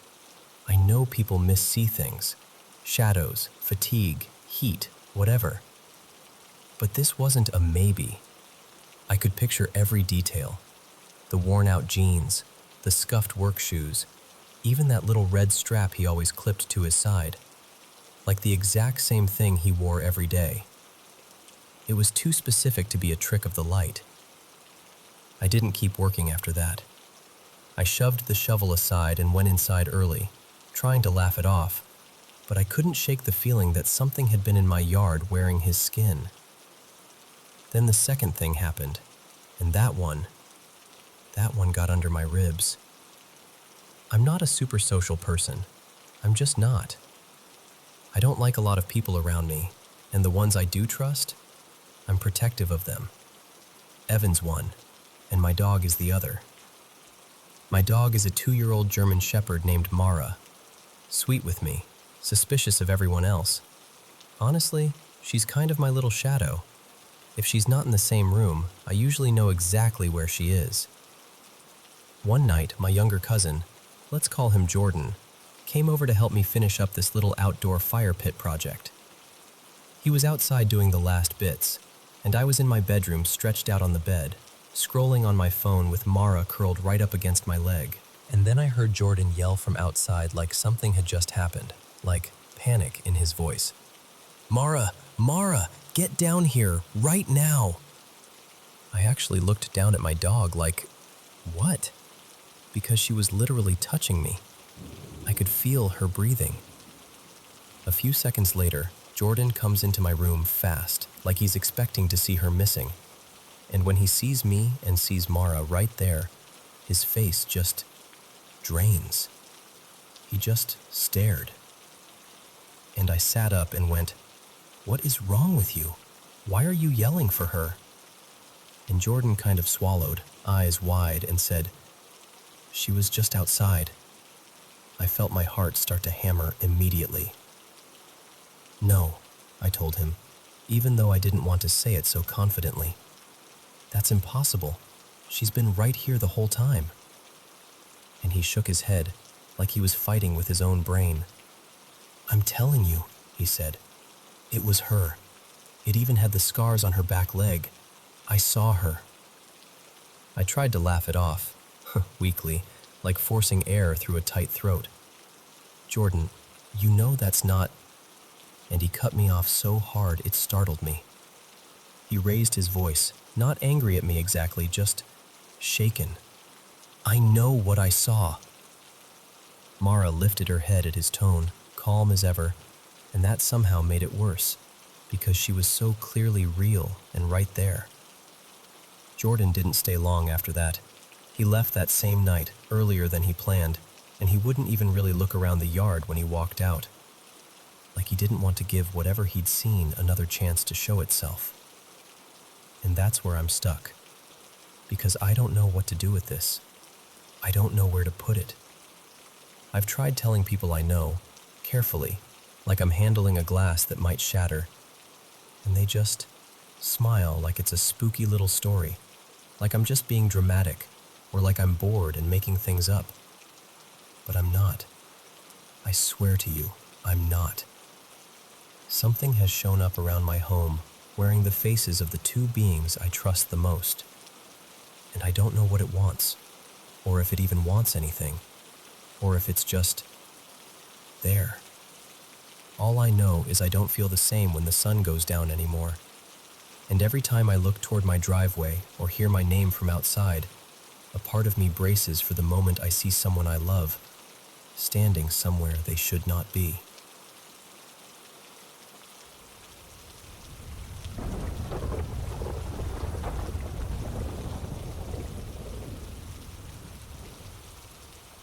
Okay, so I've gone back and forth on telling this story because I'm not trying to be dramatic and I'm not even sure what I believe, but it's been sitting in my chest for years now, and lately it's gotten hard to brush off. My wife, Mara, and I have lived in the same townhouse-style apartment for about 4 years. I'm in my late 20s, she's mid-20s. We've got 2 kids. It's one of those places where you share walls with neighbors, so for a long time, any weird noise could be explained away pretty easily. Pipes, footsteps next door, somebody's kid dropping something upstairs. Normal stuff. Except, not everything felt normal. The first thing happened a few years back, and it was actually me, not Mara, who noticed it. Our little boy, Eli, was obsessed with this stuffed puppy toy. One of those talking learning toys that sings songs and says the kid's name and all that. He'd sneak it into bed and stay up way too late pressing the buttons like it was his night shift job. So we started turning it off at night and putting it downstairs in a closet, out of sight, out of reach. It had been in there for days. No one had touched it. One night, I'm walking past that closet on my way to grab a glass of water, and I hear, clear as anything, this chirpy little voice from behind the door say, "Hi there." Not music, not a glitchy jingle, just that. I stopped dead. I stared at the closet like it owed me money. The kids were asleep. Mara was upstairs working. I opened the closet and nothing. The toy was buried under a couple other things, switched off like always. I told myself it was just a malfunction. Toys do weird stuff. Batteries die weird. Maybe it got bumped. But it planted a seed. After that, over the next couple years, we'd hear the occasional thump or footsteps. Sometimes it sounded like someone was on our stairs, like that creak, creak you get when a person is coming down carefully. But again, shared walls, connected units. I didn't want to be the guy blaming ghosts when it could have been our neighbors making a sandwich. What bothered me more was our cat, Juniper. She'd be totally calm, and then out of nowhere she'd freeze, puff up, and stare at the staircase like she was watching something walk by. At night, she refused to go upstairs. She'd sit at the bottom step, eyes locked upward, tail twitching, like, "Nope, not going up there. You can't pay me." Then there was this storm night, tornado watch kind of night. Mara has this routine she does because our area got hit bad once before. She sets up our little safe space with water, shoes, snacks, and a first aid kit. It's always in the same spot in our bedroom, right beside her desk. She goes to grab it, and it's gone. And I'm not talking misplaced. I'm talking she tore the house apart, checked closets, bathrooms, kitchen drawers, even went out to the car thinking she might have tossed it in there. Nothing. We write out the warning, and when it's finally over, we come out, exhausted, and the first aid kit is sitting exactly where it always is, beside her desk, like it never left. Mara just stared at it for a long time, like she was trying to decide whether to laugh or cry.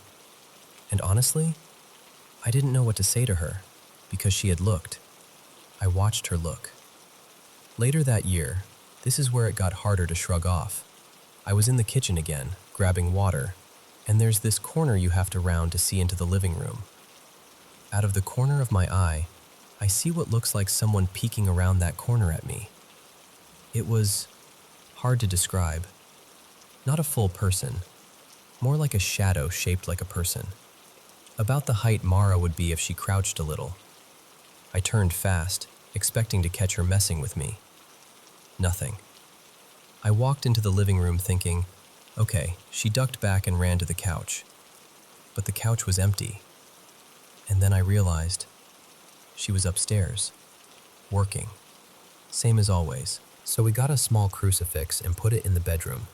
And then, not long after that, Mara saw something too. She was on the couch. I got up and walked toward the kitchen. Maybe a minute later, she sees a shadow kind of slide after me.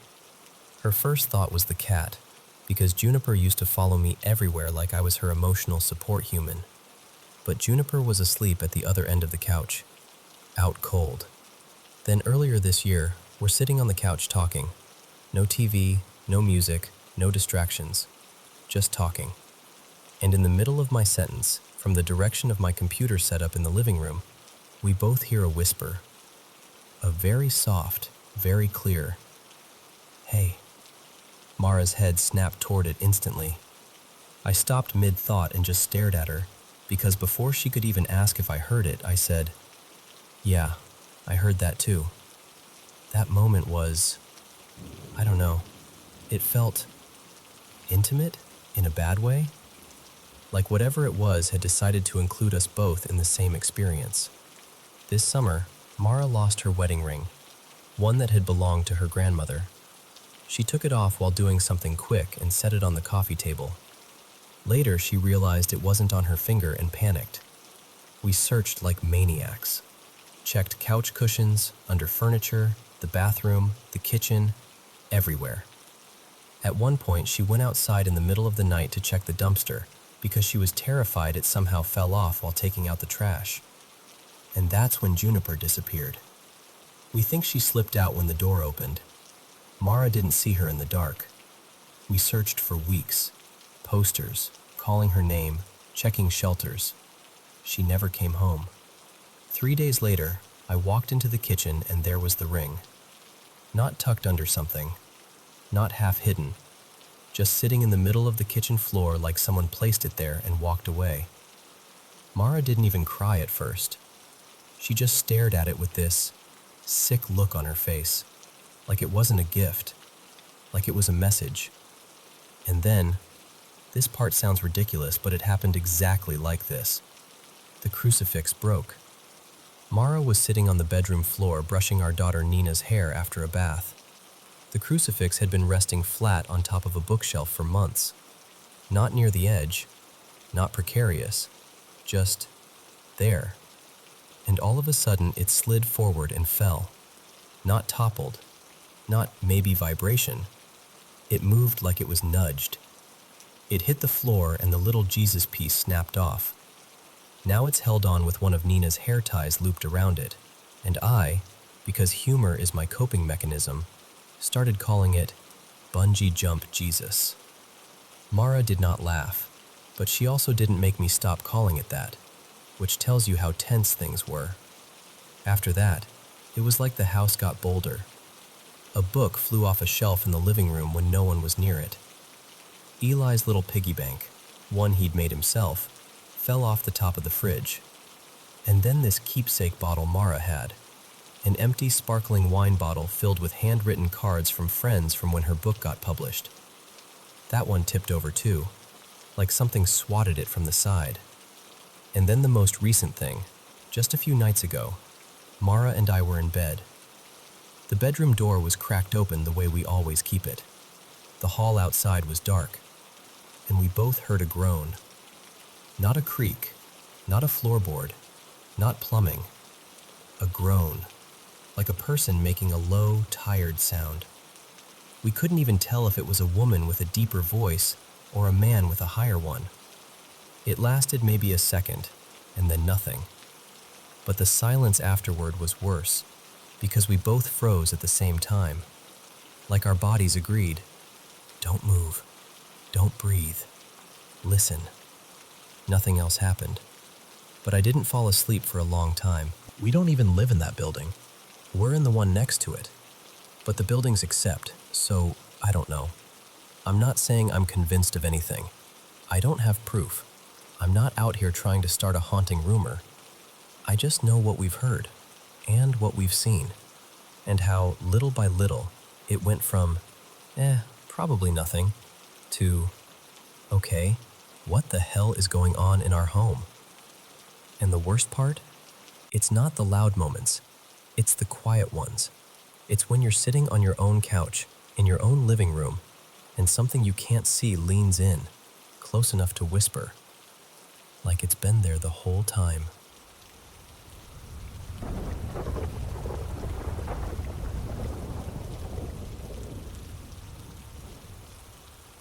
So, in 2020, we moved into this apartment I'm still in now, and honestly, it's a nice place. Everything was brand new, like brand new.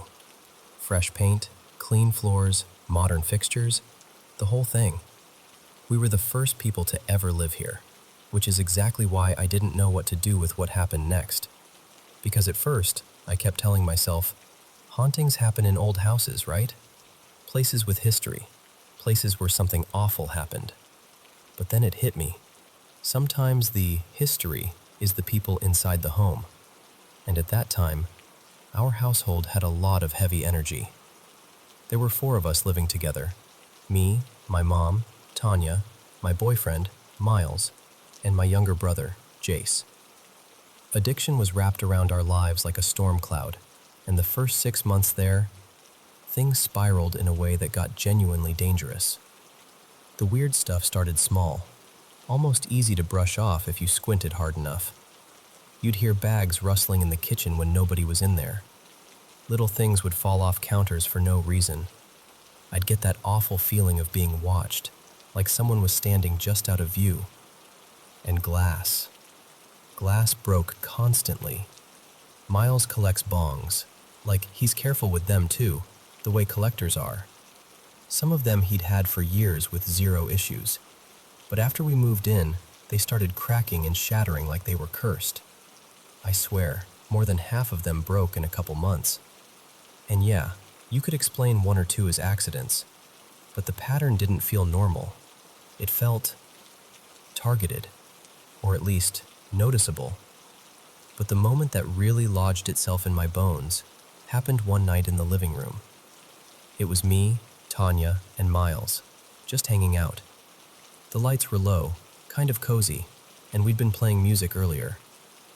I remember because the song paused on a reggae track, one of those warm, lazy songs that makes you feel like everything is fine, even when it isn't. Tanya and Miles were talking. Nothing dramatic, just a serious conversation. And I was stretched out on the couch, half scrolling on my phone, half listening. And then, out of nowhere, this voice whispered. Not like a normal whisper, not like someone in the room leaning in to say something. It was deeper than anything I've ever heard in person. It didn't even sound human, if I'm being honest. The sound came from, I couldn't even tell you where. It was like it wasn't coming from one direction. It was just suddenly there. And it didn't make sense. It wasn't a word I could clearly catch. It was more like a thick, low breath shaped into a whisper. The second it stopped, my brain did that delayed thing, like it couldn't process it fast enough. I remember lifting my head and staring at the TV because my first thought was, okay, something played. It had to. But the screen was frozen exactly where it was, still paused. No ads, no autoplay, nothing. And then I saw Miles look at me. His face had changed. His eyes were wide. He didn't even ask right away, like he was afraid of the answer. He goes, "Did you hear that?" And I just sat up slowly, like if I moved too fast I'd make it worse, and I said, "Yeah." Tanya immediately goes, "Was that you?" Like she was annoyed for half a second, until she saw our faces. And then she got this look, like the blood drained out of her. Because it obviously wasn't me, and it obviously wasn't Miles, and there was nowhere it could have come from. The room felt colder after that. Not temperature-wise, more like the whole vibe shifted. Like whatever had whispered wanted us to know it could. And then, as if that wasn't enough, something happened to Miles later that still makes my stomach drop when I think about it. And then Miles shouted my name. Not a casual yell, not, "Hey, come here." It was panic, like real, sharp fear in his voice. He yelled for me and Tanya at the same time, like he didn't even know who would get there first. I ran so fast I nearly slipped, and Tanya was right behind me, and we burst into the room. And he's sitting up in bed, breathing hard, eyes wide like he'd just seen something he couldn't unsee. He grabbed his own ankle like it hurt, and he told us, voice shaking, that a black shadow hand had grabbed him. Like a hand, clear enough that he could describe it. He said he heard a plastic bag on the floor crinkle first, like someone stepped on it, like someone walked into the room. And then, right after that sound, he felt the grip around his ankle. Not a brush, not a twitch, a grab. And the way he said it, I've never heard him sound like that. Miles wasn't someone who scared easily. But that night he was rattled on a level I can't even properly explain. He kept saying, "I felt fingers. I swear to you, I felt fingers." And I believe him, because in that apartment, during that time, it didn't feel like we were alone. It felt like something was feeding off the chaos we were living in, like it was drawn to the worst parts of our lives, and the more unstable things got, the bolder it became. And I know how that sounds. I do. I've replayed it in my head 1,000 times, trying to find a normal explanation. But the truth is, some nights, even now, I still think about that whisper. That deep voice in a room where nothing was playing, nothing was moving, and all three of us heard it. Like whatever it was wanted to make sure we understood one thing. It knew we were there, and it wanted us to know it was there too.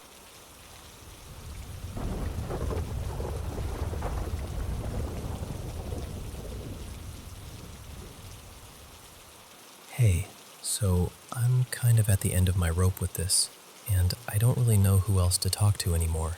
So I'm just going to tell you like I'd tell a friend sitting across from me. I've been having these dreams, so many of them, for a long time now. Not the same dream twice, but always circling the same kind of thing, like there's a theme I can't escape. It's been nearly 2 years. By next spring, it'll be year 3, which is honestly wild to say out loud. And before anyone suggests the usual stuff, yeah, I've tried the spiritual routes. The cleansing, the prayers, the incense, the whole please let this stop routine. I've also tried the practical routes, therapy, meds, different mental health approaches. I kept thinking surely something would make it ease up, even a little, but it's like nothing leaves a dent. So, last night was a lot. I woke up 3 separate times, and each time it was like I'd been yanked out of somewhere I wasn't supposed to be. Let me walk you through the 3 dreams. The first one, I was at my friend Nolan's house. Except it wasn't Nolan's house. You know how dreams do that?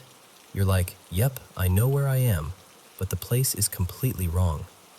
It was this random house I'd never seen in my life, but in my head, it was his. Everything felt normal at first. We were hanging out, talking, nothing strange.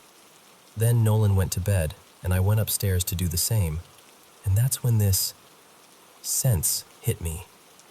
Not fear exactly, just this clear, calm knowing. I remember actually saying out loud, "There's something in this house." And it was dark and quiet, like that kind of quiet that makes your ears feel like they're straining.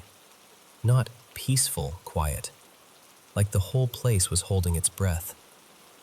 I went to the stairwell, and for some reason, instead of walking down like a normal human being, I vaulted over the upstairs railing, like I was in an action movie, and landed perfectly on the bottom floor. And I swear, in this stupid little dream detail, my pants kind of puffed out when I landed, like a cartoon skirt. That part was so vivid and so ridiculous it almost makes me laugh now. Then I started checking rooms. No lights, just darkness spilling into darker darkness. I went room by room, slow and steady, and I kept hearing this sound like metal shifting, pots or pans sliding, clinking, lightly banging against each other, like someone was moving around in a kitchen but trying not to be heard. And then I reached the living room. I stopped dead, because I was staring at the back corner near the couch, where the shadows were thickest, and I knew something was tucked in there, like it was pressed into the darkness, hiding, listening. I couldn't see a shape. I couldn't see eyes. Nothing. Just that feeling. And I said again, "Something's here." And the second I said it, it was like a hook caught behind my ribs and ripped me out of sleep. When I was waking up, I heard a heavy thud, like something hitting the floor, and then this voice, echoing, like it was coming through a long hallway or a tunnel. "Hello?" It wasn't soft. It wasn't gentle. It was like someone calling out into a cavern. And I need you to understand, this isn't the first time I've heard things like that right as I'm waking up. I've heard my dad's voice say my name before, clear as day. I've heard that hello more times than I want to admit. I live alone. No roommates. No one has a key. I checked the locks before I went to bed. So I tried to tell myself it was just that half-awake state, the brain firing weird signals. But it still lingers. The second dream, night again. I was in this small grocery shop, like a corner store. The lighting was that slightly sickly fluorescent kind, and I couldn't figure out if I worked there or if I was shopping because I kept doing both. I'd be walking with purpose like an employee, then I'd stop and browse like a customer. There was this guy with me. His name might have been Eli, and he was talking the whole time, sarcastic, snarky, like he thought everything was a joke. I can't remember what he was saying, just the vibe of him. Like someone who masks discomfort by turning everything into a punchline. We made our way toward the back of the store, and that's where it was. This thing. It looked like a person, technically, but the skin was this ash-gray, scorched-looking texture, like it had been burned and then wrapped, almost like old bandages, like it had been hastily covered up. And its legs, God, the legs were wrong. They were stiff, like there were no joints, like they didn't bend where they should. Here's the weird part. I wasn't scared. I refused to look at its face, though, like I couldn't. Like something in me knew if I looked, it would stick harder. There were people gathered around it, talking about it like it was an oddity, like it was a medical case, or a rare creature, or some messed up curiosity. They were speaking so casually, like they'd seen it before, and someone was holding up photos and even this old book, like evidence. And they kept saying the solution was to break its legs and bend them where the ankle should be, so it could stand right, even though it was standing fine. It was like they had this accepted, normal consensus that harming it was the way to fix it. And then, this feeling came over me like cold water. That thing was me. Not physically, because in the dream I was still myself, watching it, but emotionally, spiritually, like I was looking at a version of me that had been stripped down and ruined and displayed. After that, the dream got embarrassing, honestly. Suddenly I could float, like I was hovering off the ground, drifting around the store. And there was this talk, like people were whispering and pointing about me being some kind of savior figure, like I was Jesus. Even saying that makes my skin crawl, because it's not like I want that. It wasn't flattering. It was uncomfortable, like being forced into a role I never asked for. And then it shifted again, like a scene change. I was clocking off, leaving the store, floating out like it was normal. And someone called after me, kind of urgently. "Hey, Jesus is at the till. You need to go back." And I remember feeling annoyed, like, "Are you kidding me? I'm leaving." But I turned around anyway and started back toward the store. And right as I got there, I woke up. That one was around 4 in the morning. No voice, no thud, just the image of that gray, burned thing stuck in my head, like it left a smear behind my eyes. I lay there thinking about it until I felt exhausted enough to sleep again. And then the third dream happened. That's the one that always leaves me feeling the worst, because it's the one that feels like it belongs to a whole series I didn't sign up for. I was in this enormous old mansion, the kind where your footsteps echo even when you try to walk quietly. The decor was dramatic, deep black, dull gold, heavy curtains, old polished wood. And I wasn't just in the house, I was in charge of it, like I was the lady of the place. I was walking through the house, and then, with no warning, I was thrown backward onto the bed, like something invisible shoved me. And before I could even sit up, a woman was on top of me, clawing at my face with her hands. She wasn't huge, she wasn't monstrous, but the rage in her was unreal. She was ripping and slashing like she wanted to leave marks that wouldn't fade. We fought. I remember struggling, twisting, grabbing at her wrists, and somehow, I still don't understand how, I got the upper hand. And suddenly I had a cross in my hand, like it just appeared there, solid and heavy. I slammed it into her chest and I said, loud and clear, In the name of Christ, I banish you. You will not return." And nothing happened. No smoke, no scream, no dramatic moment. She just stared at me, blank, almost bored. So I said it again, and again, like I could force it to become true if I repeated it enough times. And eventually she wasn't on the bed anymore. She was outside, in the garden.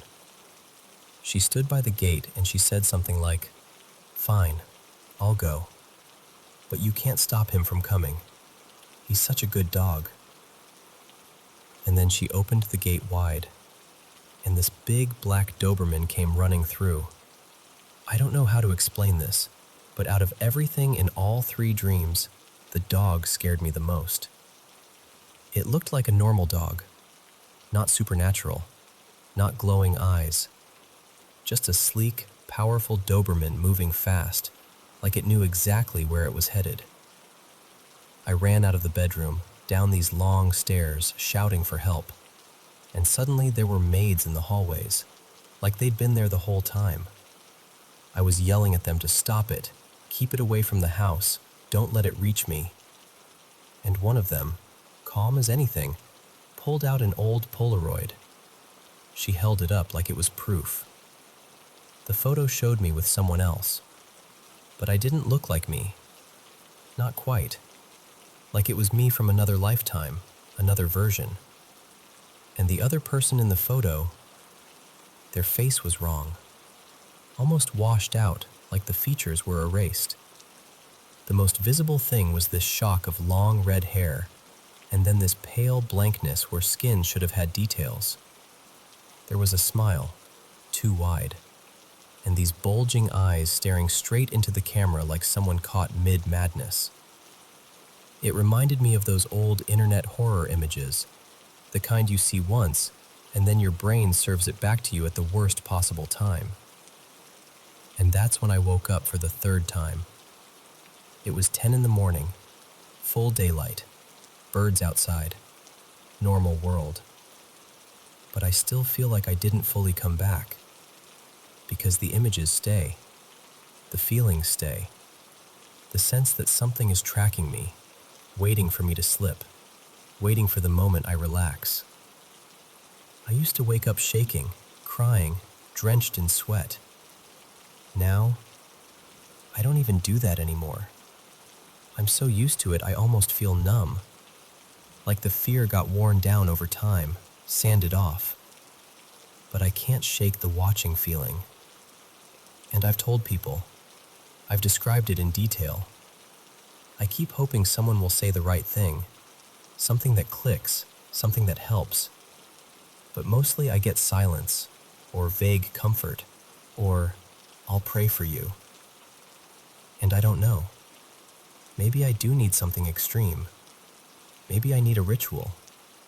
Maybe I need a different kind of help entirely. All I know is, this has been going on for so long, and I can't see the end of it. And I'm tired. I'm not even scared anymore, which might be the scariest part of all.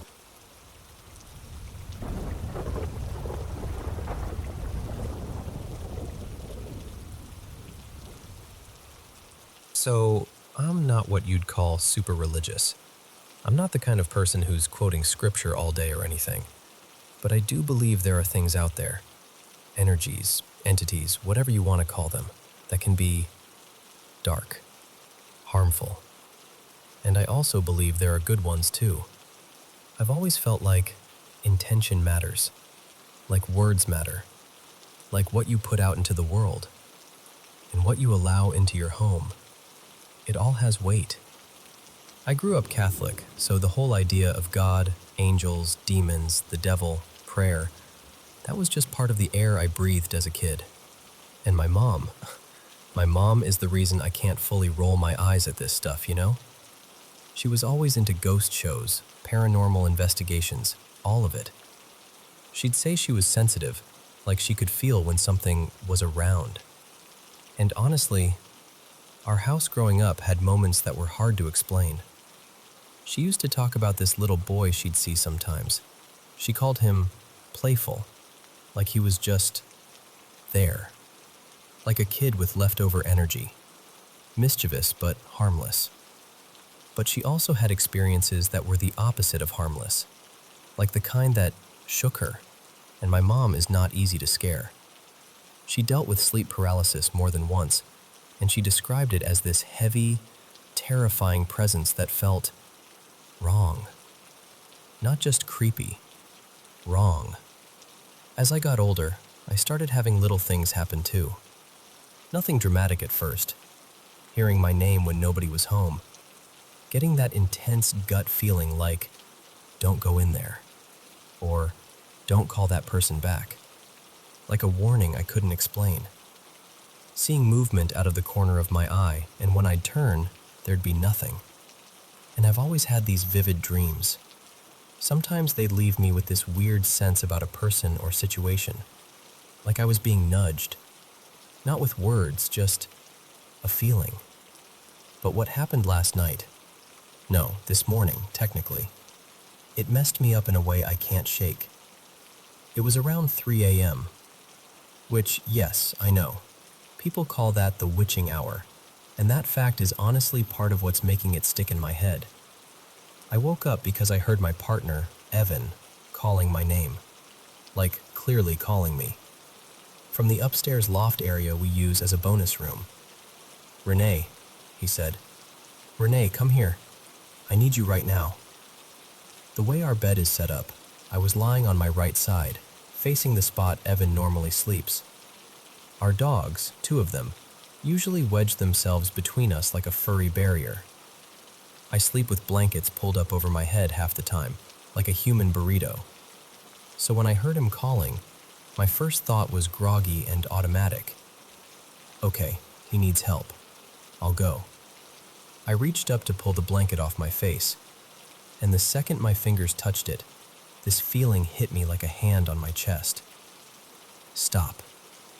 Not like a casual thought, like my whole body just knew, don't move. I froze, fully froze. And Evan called again, sharper this time. "Renee, come on, I need you." I didn't answer. I didn't even breathe right. Then a third time, his tone changed. Frustrated, pushier. "Renee, get out here, right now." And I'm still not responding. I'm just lying there, frozen under the blankets, because my gut is screaming at me to stay still, to ignore it, to not engage. And that's when this thought slips in, clear as day, like someone placed it in my mind. Evan is in bed. He's right there. And I swear to you, in that instant, everything in me went cold. Because I remembered something I hadn't been thinking about in that half-awake haze. Earlier that night, Evan had dozed off watching TV in the loft. I had gotten ready for bed, gone up there, turned the TV off, and nudged him awake so we could both go to our room. We walked back together. The dogs followed. Everything was normal. So why was Evan calling me from the loft like he'd never left? And then the voice started getting closer, like footsteps in the hall. "Renee," it said again, louder, angrier. "Turn over. Come here." And the more I ignored it, the more it escalated, like it was feeding off my refusal. Then, it changed. The voice dropped into something deeper, rougher, like a growl underneath the words. And then it wasn't just one voice anymore. It was like several layered together, like a chorus that didn't match itself, like something trying to wear Evan's voice and failing. My skin prickled everywhere, that buzzing, electric fear that makes you feel like your body is too small to hold it. I tried to pray, not out loud. I couldn't. My mouth wouldn't work. It was like my body was locked in place. But I tried to pray in my head, and it started mocking me, like it could hear my thoughts. I couldn't even get the words organized at first. It was like my mind was scrambling, slipping, fogging up. But I forced it. I started repeating the same prayer over and over in my head. Anything I could remember. Anything that felt protective. Anything that felt like light. The voice got louder.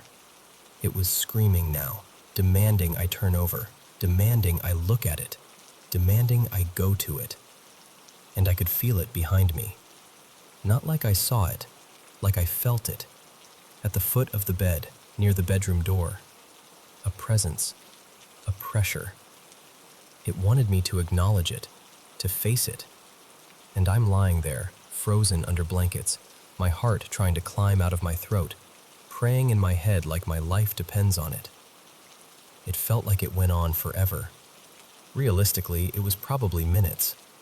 But when you're trapped like that, time turns into this thick, sticky thing. And then, just like that, it stopped. Silence. No footsteps. No voice.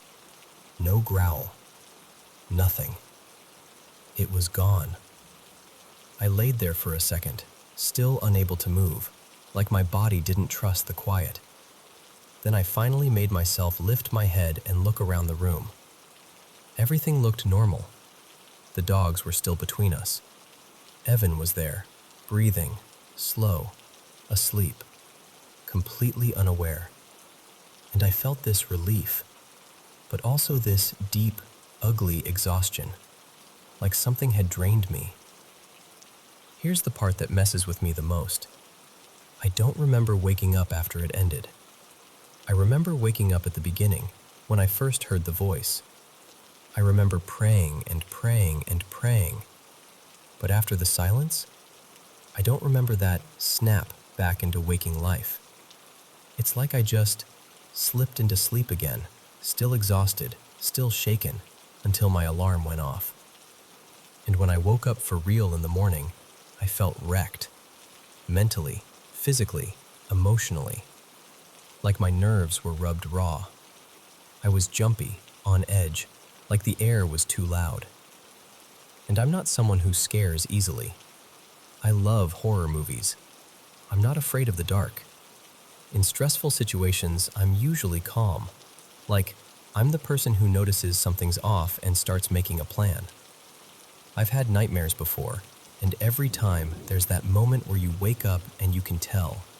You can feel the difference. This didn't feel like that. My bed was the same. My blankets were the same.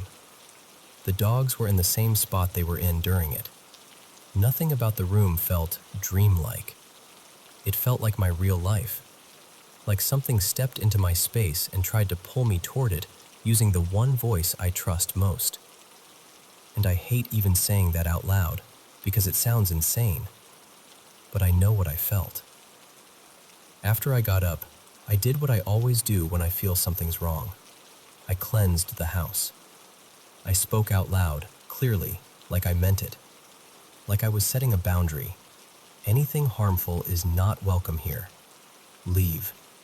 You don't get access to me, to Evan, to this home. And I keep circling the same questions in my head. Why did it mimic him? What was it trying to get me to do by making me turn over? And how do I protect us, really protect us, so whatever that was doesn't think it can come back?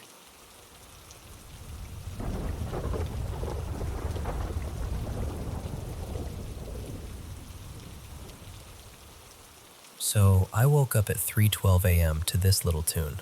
Just 6 notes, soft and slow, like someone was playing a flute or a reed instrument with real care.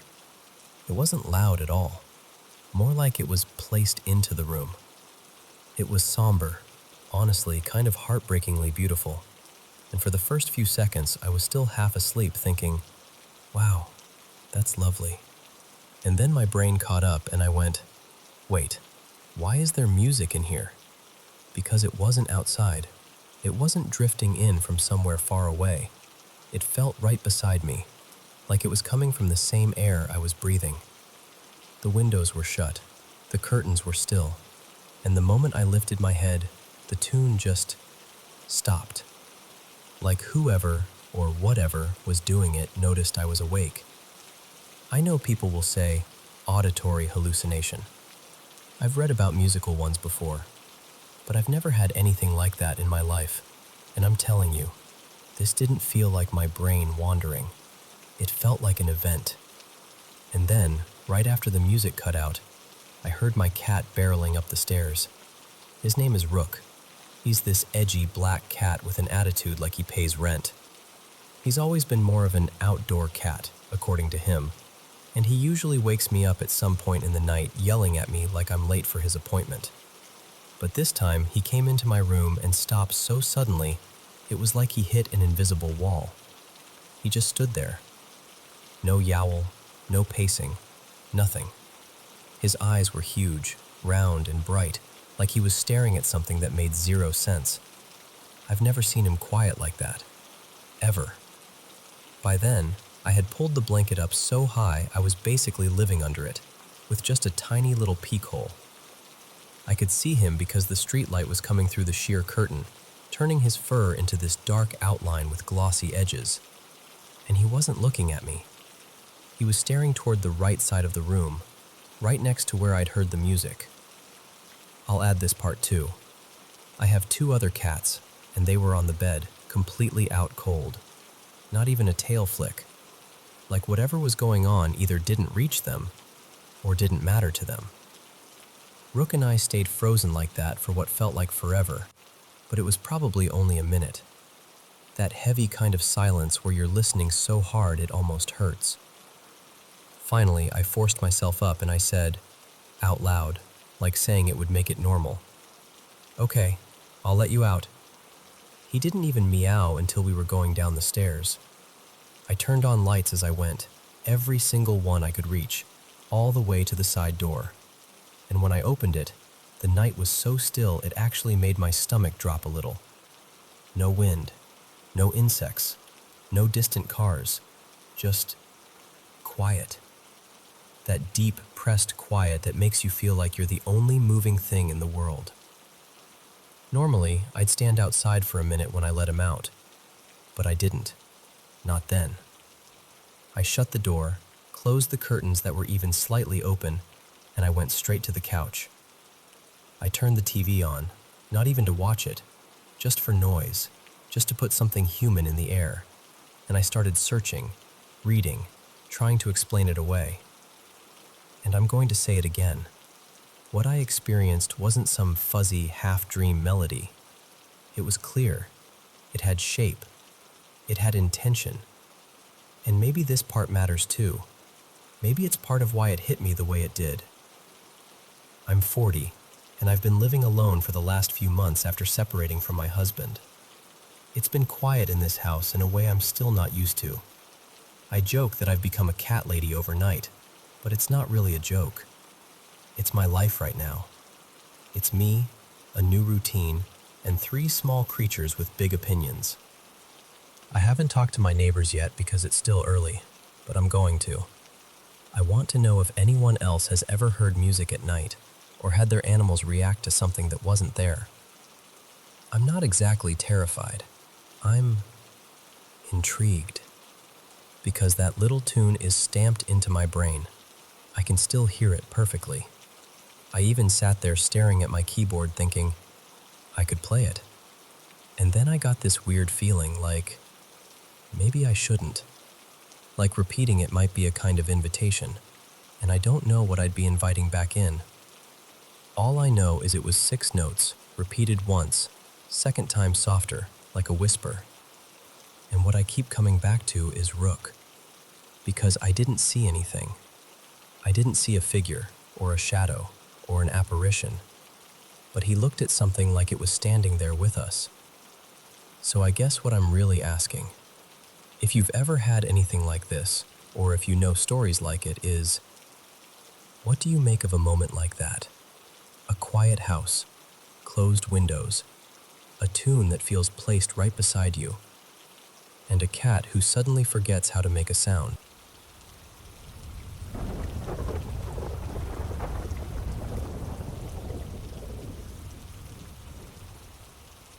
Okay, so, I clean houses for a living in this little town where everyone kind of knows everyone, right? And one evening, I had this job out on an acreage just outside town. One of those places where the nearest neighbor feels like a mile away. The house itself had that older vibe, like late 70s or early 80s. Lots of wood tones and slightly creaky floors. It was only my second time cleaning there. This time, I was on my own. The homeowners were out for the evening, and the only company I had was their big golden retriever, Moose. Sweetest dog ever. Total teddy bear. Usually he just flops down somewhere and snoozes while I work. And honestly, the first hour was completely normal. Then dusk hit. I'm in the kitchen wiping down counters with my headphones on, music up, in my own little world. And Moose is on the couch in the living room like he always is. I glance over and he looks half asleep. And then, out of nowhere, like a switch flipped, he shoots up and starts losing his mind. Barking, sprinting across the living room, claws skittering on the floor, full body alarm mode. It startled me so badly I swear my soul left my body for a second. I yanked one headphone off and just stood there frozen like, "Moose? Buddy? What are we doing?" He's staring toward the front windows, barking like something is right there. I tried to calm myself down by telling myself it was probably a deer or a stray cat or, I don't know, a raccoon with attitude. Something normal. Something explainable. But I'll tell you, my stomach did that weird little drop thing. I kept going, trying to shake it off. A little later, I went upstairs to finish the bedrooms, and that's when I noticed the lamp. It was on. It was one of those touch lamps. You tap the base and it cycles through brightness levels. I remember turning it off earlier because I'm kind of picky about leaving things the way I found them. I even remember thinking, okay, lamp off, bed made, on to the next thing. So when I saw it glowing again, I just stood there blinking at it like, no, I literally turned you off. I walked over, tapped it, and it clicked off. Whatever. Maybe I bumped it. Maybe it's sensitive. I finished the bathroom, came back through the same room. Lamp is on again. Okay, fine. Weird, but maybe it's glitchy. I turned it off. Then it happened again. And again. Like, not immediately, but often enough that I started counting. By the time it was fully dark outside, I'd turned that same lamp off at least 3 times, maybe 4. I even tried tapping different spots like that would somehow make it behave better, which is ridiculous. But I was getting this creeping feeling in the back of my neck. I started doing that thing where you tell yourself logical explanations out loud, like it'll convince your body to calm down. Okay, faulty lamp, bad wiring, old house, that's all. Still, the vibe was changing, you know what I mean? Like the house felt louder, even though it was quiet. Near the end of the clean, I'm doing my last pass, dusting, picking up little things, making sure everything looks perfect. I'm back to my playlist, some country mix I always listen to when I'm trying to finish strong. I'm at the top of the staircase, wiping down the railing, and I'm finally starting to relax a little. And then my music just stops. Not like fades out, just cuts. And in that exact moment, 2 small voices come through my headphones, clear as day, like they're right in my ears. They say in this sing-songy way, "Come play with us, Daddy." And then, silence. And then, like nothing happened, my song picks right back up. Same spot, same volume. Like the whole thing was just inserted into my brain and then erased. I'm telling you, I didn't even try to rationalize it this time. I didn't go, maybe it was a weird ad. I didn't go, maybe my phone glitched. I just went, nope, out loud. Like, nope, absolutely not. I finished what I could in record time. I didn't even care if my lines were perfect. I packed up so fast I almost tripped over my own vacuum cord. Moose was suddenly calm again too, which somehow made it worse. Like he'd done his warning, and now it was my problem. I got to my car and locked the doors immediately, like that mattered. And I just sat there breathing for a second, staring at the house in the dark. When I got home, I replayed the song. I needed to know if it was some creepy remix or a prank edit or something. Totally normal, no voices, nothing. And the thing is, my phone screen was off when it happened. When I checked it afterward, it was still sitting on the playlist like it never left. No video apps open, no weird notifications, nothing. So yeah, I still clean that place, but I will never, ever clean that house after dark again.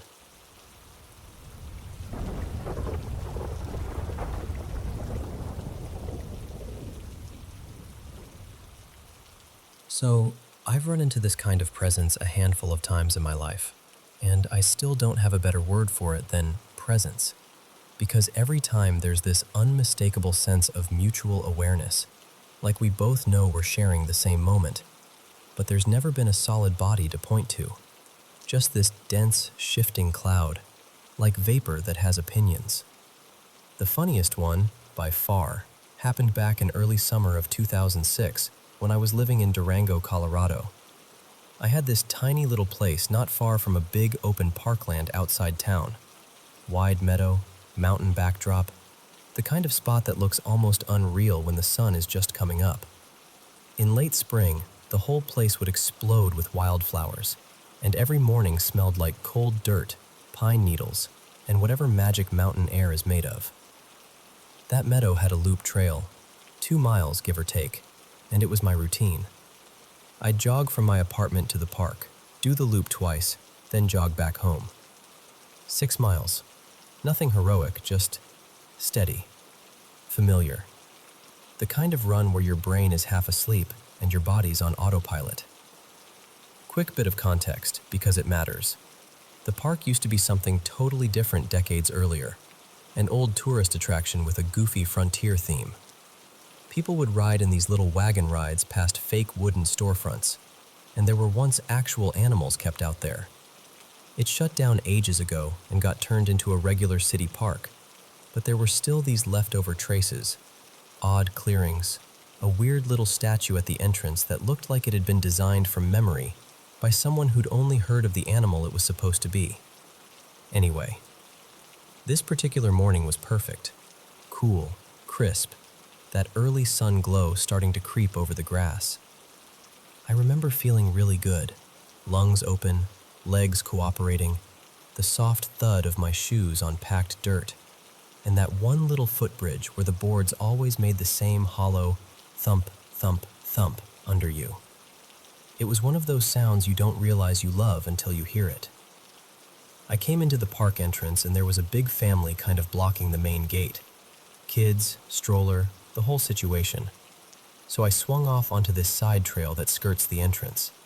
And since I was already drifting right, I decided to run the loop counterclockwise, which I usually preferred anyway because it saved the steepest climb for the end. I liked finishing with that burn. It made me feel like I earned breakfast. Everything felt normal. A couple other runners in the distance, one cyclist cruising through like they had somewhere important to be, and a few parents doing the stroller shuffle. I finished my first lap, started my second, and as I came around toward the last section, the part with the little ravine, I headed for this fork where you drop down into a gully and climb out the other side. That gully was thick with trees, pine, oak, a few aspens, and it was always full of squirrels, loud ones, bossy ones.